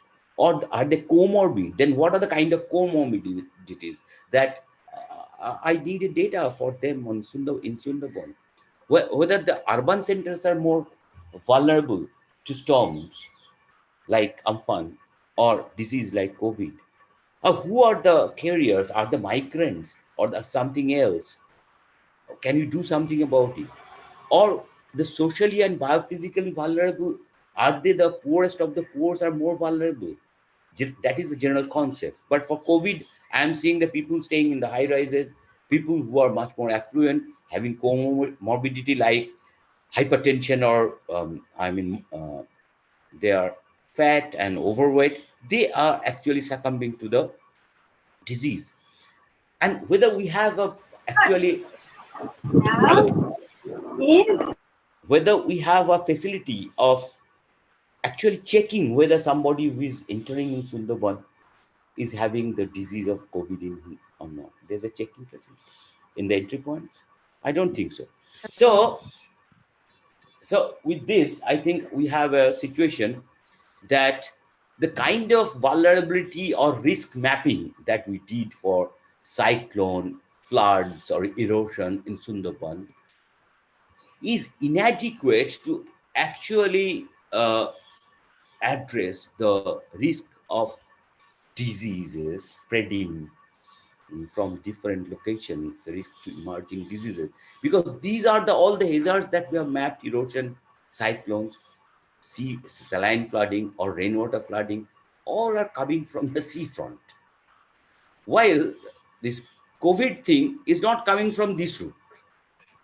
The hazard is coming from other areas. So whether the locational aspect of the hazard, this is a concept that I am trying to discuss with you, because there are a lot of geographers and scientists and social scientists out there. So how do you actually factor in the hazard's direction and the exposure of the community vis-a-vis to that while you are assessing a risk map? Because that is needed for what Papia was telling. So we need a spatial temporal studies on disease prevalence and migration for Sundarban area. So again, I'm coming back to a proximity and distancing concept. So this is a social vulnerability we have created with a proximity to the sea, because all these blocks are affected by saline tide and other things. So it is the sea which is the dominant factor. While just at my request, my student Saurabh could did this map yesterday night, that with 6 factors like what is the poverty status, whether they are using biofuel only, whether they have no sanitation, or only they are packed in a room or something like that, kacha houses, or they don't own the houses. This kind of 6 variables with some PCA analysis using SPSS, he could produce a map where this Haroa block, suppose you are telling, and the Gosaba block, this forest adjacent to the forest, the Gosaba, and Haroa, it is adjacent to the Calcutta city.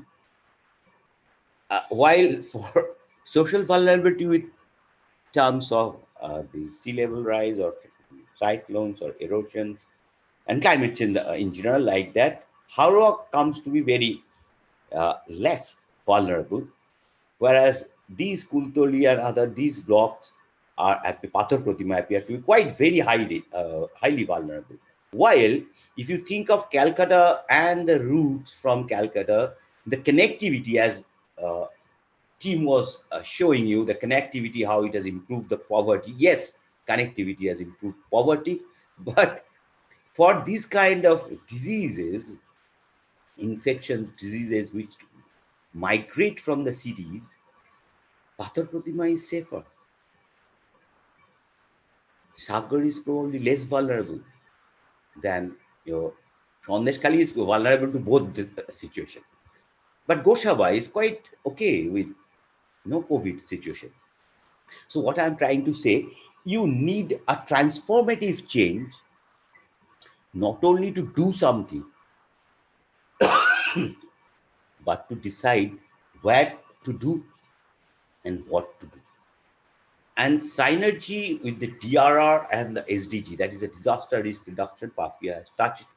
That is, if we provide clean water and sanitation and in no poverty, these are linked with the health, reduction of health risk. And simultaneously, if we reduce the risk of disaster by making them at least pakka houses with Pradhan Mantri or Mukhyamantri Awas Yojana, at least the cyclone disaster will be reduced. Simultaneously, their vulnerability will also be reduced.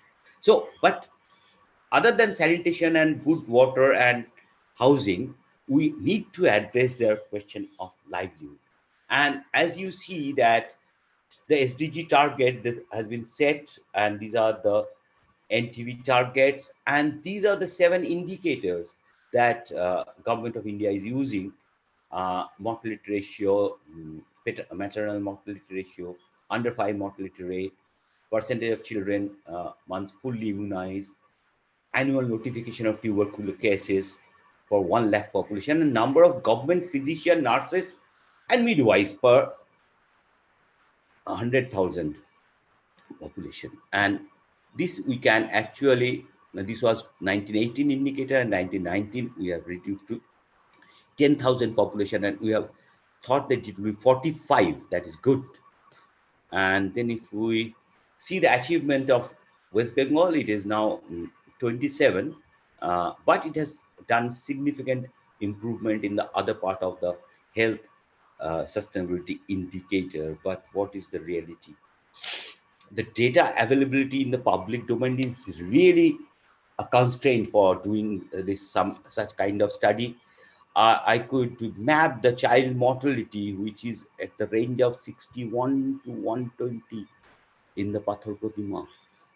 And if you can ask me why, this has got the, I mean, the lowest amount of doctors per 1 lakh population, 2.723.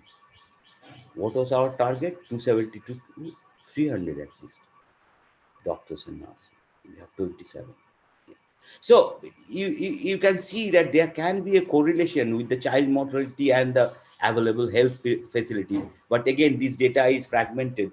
2015 data is for the south and 2017 data is for the north, because we don't have anything in the public domain.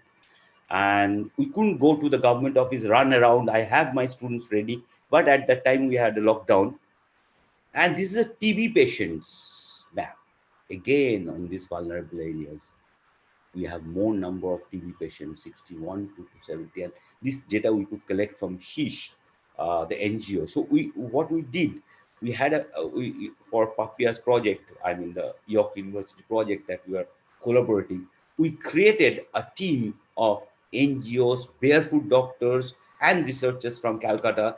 And they thought that we will go on interviewing each and everybody by telephone, by WhatsApp, by email, and then we could come out with, they have given us written documents also, sending handwritten thing by WhatsApp, questionnaire survey. So they have mentioned that, look, in Sundarban, the waterborne and gastroenteritis disease and waterborne is a basic, because I wanted to know the baseline. The skin problems are the another very important areas of Sundarban which needs demand, attention. Malnutrition, depressions, Papia was talking about. Because if you are man-animal conflict, losing land, no job, nothing, migration, then these kind of diseases, lockdown, depression is the major thing, psychological problem. Along with vector-borne diseases like fever, 57%, respiratory diseases, 57%, cancer, okay, eye problem, 50%, heart disease. This is the weightage of the respondents, and hypertension also, and TB also coming with a lesser weightage. And this is the two blocks that I was showing, Haroa on the northern side and Goshaba in the south, close to the forest. In both the areas, we have mapped the diseases with our even, diploma students are also filling up the data, because these are all handwritten record of the mobile units of health service. This is called boat ambulance or the boat clinics. They visit every, where these run by NGOs, and they give the service, health service. So everywhere the respiratory problem becomes the very important area. This also includes COPD. So if it is Haroa, I could have thought about that these are the brick cleans, and the East Calcutta wetland is actually supplying this fume and they are getting. But no, at Goshaba also, it is the respiratory problem they are having. So is it the biofuel? What is the driver? They are using something which will create a comorbidity among them. They will be patient of COPD already if they are attacked by virus like SARS or SARS-2, that is COVID. So you can see that if we plot the disease prevalences like a respiratory problem in Goshaba or Haroa, you may not find a relationship between the social vulnerability maps that we have produced for the village level. This is a village level map that previously I was showing a block level map. But it is not having a strong correlation. Probably we have to see a bias in sampling, because these boats are able to reach certain point and not able to reach certain point, whether we have a full coverage of the population that we need to see. But this is a fantastic data set that we are trying to make. Again, it is for hypertension and fever, but there is no facilities for them that how they can distinguish fever of, say, malaria parasite or a dengue or a fever for COVID. They don't have any testing facilities in Sundarbans. And what was the impact of COVID on the health sector? Unavailability of doctors and medicine. All presently, the normal health service was completely paralyzed. And major population, rural population was clueless as there was no risk communication. Only thing they were told, you shut down, everything is shut down, you wear mask and stay inside. Why? What exactly? They were panicked. Antenatal and postnatal checkups were stopped. Institutional delivery, nobody is opting for that. So there is a complete confusion in after COVID. And after the Amphan, most of the health clinics are damaged. Social distancing could not be maintained. People are getting exposed when collecting relief. Menstrual hygiene, keeping menstrual hygiene is a problem. Dual disaster, drinking water source. Somebody was asking about drinking water and climate change and cyclone. Drinking water source corrupted and contaminated with debris and dead animals. And when government is supplying, they are supplying with plastic packets, and these plastics are floating in the river. Flooded situation promoted skin problem, snake bites. Man animal. Animal is not the big mammals. Animals are, crocodiles are also a man animal, create man animal conflict. And it is from there, very beginning, Sundarban started with reward for killing tigers and clearing forest. Now we are actually punishing if somebody is killing tigers. So that was the change. But if man ventures into tiger's territory, you cannot avoid man-animal conflict, or you go for mean collection in the river, so you have a chance of getting attacked by the crocodiles. Shortfall of the healthcare delivery system was a major problem. So these are the learning missions from this dual crisis, because if we have to develop some resilient health system in Sundarban as professed by Papia, we have to take into account the climatic extremes that Sundarban generally face, along with this kind of COVID and other disease situation.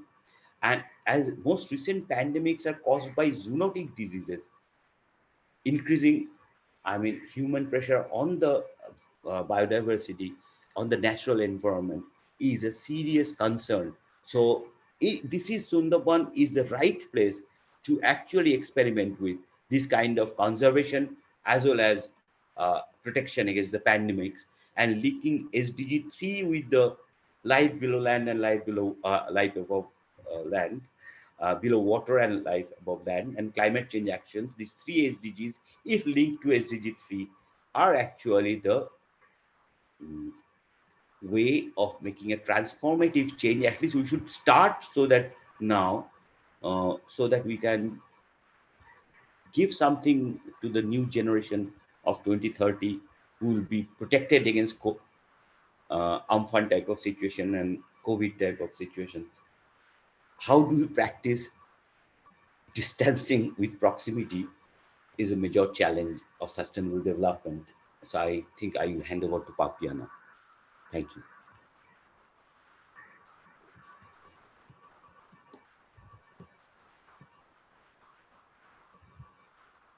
Thank you, Papia. You can take over.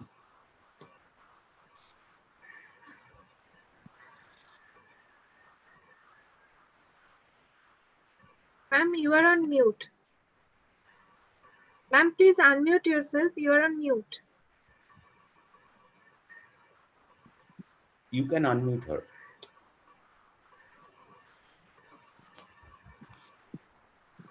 Yes, now I can. Yeah, okay. Yeah, okay. So I think, Professor Hajra, I don't have much to say because most of it, I think you have beautifully described that what we have found, and especially making,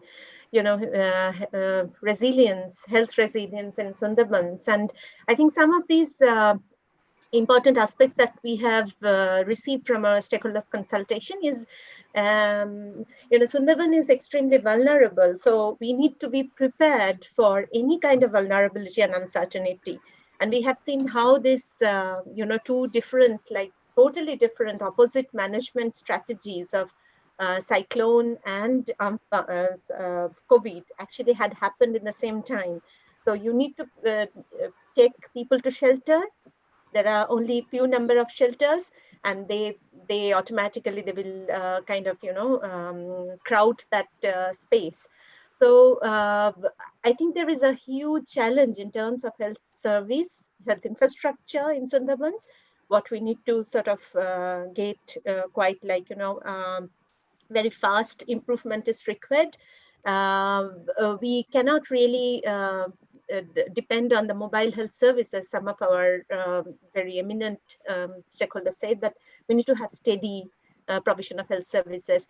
Gender perspective, which is a huge problem in Sundarbans. Like many of these migrant workers will leave their families behind, and female-headed households face a lot of other problems.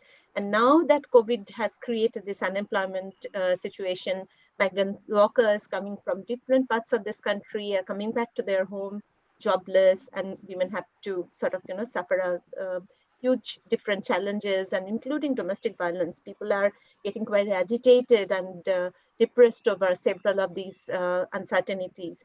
So I think I'm very sure these slides will be circulated among all the participants, and in benefit of time that we are live, I think I'll stop here. And yeah, so I think I'll just stop here. Yeah, thank you. Okay. Hello. Yes. Yes, I'd like to thank Professor Hajra and Dr. Mojumdar for their beautiful presentation, and especially showing us these beautiful maps and very informative maps. And now we will have a brief question and answer session. I'd like to hand over again to our HOD, Kasturi Mukherjee, to moderate this session and read the questions from the chat box for Professor Hajra and Dr. Mojumdar. Yes, thank you, Tuhin. There is a question, ma'am, for you. How can we relate this climate change with migration as well as mental health? Yeah, so I think it's a very, it's a topic of a different webinar altogether, I suppose. And I would be very, interested to send some materials, if it is possible, to the person who has asked that. Yeah, and we have an international organization of migration, which is called IOM. They are doing a good lot of things on it. And the climate refugee that Professor Hajra has just introduced, I think he mentioned about it, and it's actually, they're doing a lot on that. So if you can share this person's ID with me, I can direct him or her to the materials that I'm talking about. Okay, ma'am, you can send us. We will send the student participant. Okay. Do you have a question? Yes, sir. This is to Professor Hajra. Hello. Yes. You mentioned about, is there any data about the extreme weather versus transmission of this COVID-19? No, actually, this COVID-19, whether it has a link with the climate change is still not established. So there is no such data, but there are papers, particularly from China, exploring climate change and link with COVID-19. But these are not accepted totally in the scientific forum so far. I mean, we have to wait for more, because SARS also, there are a lot of evidences in favor of SARS having influenced by the, climatic variabilities. But for COVID, the data is not ready. But it is SARS-2, so you can expect that it may have some linkages with because when it started in New York was very cold, and then that 70 degrees, very hot. So that latitude thing has now been busted, because we are getting COVID in every latitude. Yeah, that's why. Yeah. But before New York, it was one. I mean, these are all in the same latitude anyway. Yes. Any other new question? Somebody was asking about flood and cyclone, why my hazard maps are showing two different areas are vulnerable, because simply the cyclones will be more damaging to the part where it is very close to the coast. And the floods, that is what we are discussing again. This is a flood of saline water, as well as some areas freshwater flooding also, because of rainwater inundation. So these will be the low-lying areas. So, of course, the low-lying areas can be further inside, 70 kilometers inside the coast. So they can be vulnerable to flood, but they may not be vulnerable so much to cyclones. So that is the case. I mean, it is the wind speed and the directions. These are important. Yes. Any other question? Yes, sir. So there are lots of questions about the secondary data source, like flood inundation data and all the socioeconomic variables that you have used, where our researchers who are participating now can get the data. The flood inundation data has been derived from the remote sensing data. And this is all, I mean, radar and Landsat data that we have used for different types of inundation, because this time that Amphan map, this is not a secondary data source. This is a primary interpretation of satellite data, radar satellite data. And for these are, I mean, for socioeconomic data, it is sensors, district statistical handbook, that we are also stuck there, because district statistical handbook, one district has not been published after 2015. So that limitation is there. I mean, we are not getting secondary data source for health. Okay. And sir, one question is that is coming repeatedly in the chat box, like whether climate change is happening or not. So after I have shown at least 10 slides, I have contributed in the beginning of the lecture, that how, I mean, temperature is rising at an alarming rate, how the rainfall is changing in 100 years time span, how the sea level is changing in 70 years time span. So even after seeing all these things, if somebody go on asking that the climate is changing or not, I think it is going to be a difficult thing. No, it's climate is changing or not is one question, and whether it is completely natural or anthropogenic or both, or triggered by anthropogenic factors, this is another aspect. Okay, this is a good question. It is basically the American approach of climate change, that all climate change are natural because it happened in the past and it is happening again. Only thing, you check the rates, the way the sea level rose and the temperature rose in the last 10,000 years, it is rising faster than that in the 50 years. So that becomes a anthropogenic contribution.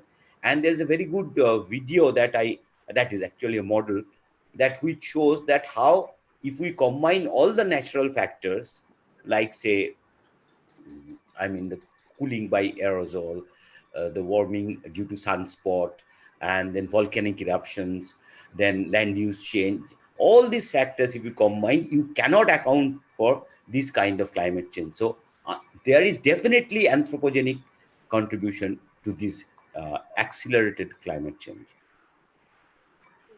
And it is a NASA, I mean, NOAA publication for climate change.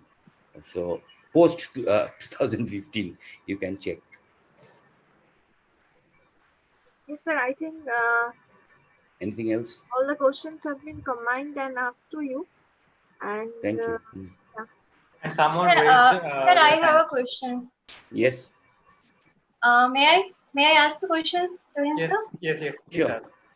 Sir, actually, I have two different questions from two different aspects.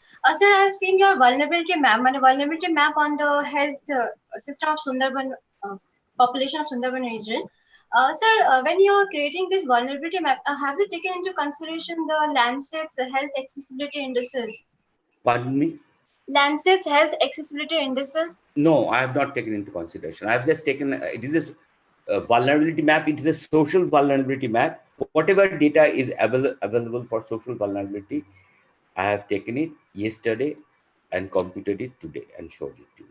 Okay, sir. Sir, do you think, like you and Papia ma'am, for both this question, do you think like this climate-induced health vulnerability is again going to be induced by the health accessibility, that is again damaged by the Amphan? There's another, like there's a big question on the accessibility of the population, means the health accessibility to the population. So, yeah, I think you have seen one of my slides, which was the NGOs were reporting that all the health centers have been mostly damaged. There is no accessibility to neonatal service or even the delivery system. Nobody is approaching the health centers in fear of getting COVID at the time of delivery. So I think all the health system is totally affected after this COVID and Amphan in Sundarban. Okay, sir. Okay. Sir, it is your third question. Yes, sorry, sir. Sir, this is basically for our student. Sir, like I also I'm also very much interested in pursuing like more research in health geography. Sir, like can you highlight some of the scope in pursuing health geography research in either in collaboration or in like the organizations who are doing work in health geography? What I is the think it is scope? Papia to answer. I may not be very, upright in terms of my suggestion right now, because I'm not very familiar recently what new courses have been developed in India. But here in the UK, yes, there is a stream called health geoinformatics, and it's, I think, and public health courses, like it's called Master of Public Health, and where you have a very good component to combine geography and health components. So those are the kinds of things. I think this actually go a bit far away from traditional geography as such, and there are undergrad courses as well as post-graduation courses mostly. And I think if you're interested, I can have a more closer look which university is providing what in the UK. For sure, I can do that for you, and I can send you information. Okay, thank you, ma'am. I'll contact you, ma'am. Thank you very much. Thank you. Thank you. And someone, Bhim Rajak, raised his hand. Okay. Will you ask any question? Are you there, Bhim Rajak? Hello. I think he has raised and left, so you can carry on to the next person. Sir, I have a question to Tim. Hello, sir. Yes, please carry on. Mr. Tim, do you have any work regarding ecosystem services? Yes, Peter, thank you for the question. Yeah, that's actually more my, it's been the focus of a lot of my research over the past 5 or so years. So in the chat, I suggested a couple of websites where you can see a couple of projects. Okay, thank you. Please share the link. Yeah, so if you look up in the chat, I can share them again, so it's at the top. Okay, thank you. Have a good day. Thank you. I'd also mention that as part of the collaboration with Sugata and Professor Hazra's colleagues at Jadavpur University, there's also going to be some work looking at ecosystem services from the mangroves in the Sundarban regions as well. Okay, thank you. Thank you very much. I think most of the questions we have already answered. So we have already reached at the end of the webinar. And now I would like to request Dr. Onurai to give a vote of thanks. Over to Onurai. Thank you, sir. Thank you, Turin sir, for giving me this wonderful opportunity. First of all, congratulate to you. You have organized this webinar in a very wonderful manner. I would like to thank Professor Bimal Kumar Sharkar, Professor Sanjeev Ghosh for your constant support to our department. Thank you very much, Ms. Kasturi Mukherjee, for your all support and organizing or moderating this webinar in a very wonderful manner. I would like to extend my thanks to Dr. T. Indo, Dr. Papia Mojumdar, and Professor Sugato Hazra for extending your really wonderful information to our audience. This webinar really it is really wonderful, and you cannot believe that in such a situation where we have lots of problem of internet connectivity, or everything is it's in a certain way, but still we have hundreds of participants for the most of the time on our Zoom link, and more than 400 participants on our YouTube link. So it's really wonderful. You have engaged them in a very beautiful manner. Thank you very much. And thank you very much all the participants for raising your questions and making this webinar such a grand success. Thank you very much. It's over to you, Dr. Tuhin Bhatta. Okay. So I'd like to thank again to our speakers for sharing their valuable, valuable times and for their valuable lectures. And I hope all the participants have learned a lot from this webinar, which will enrich their knowledge in the field of climate change and sustainable development. And I would I like to give special thanks to the participants for their patience and making the event successful. Hope to see you all again in our upcoming events. With this, I would like to end today's webinar. Thank you all. Thank you very much. Thank you. Thank you.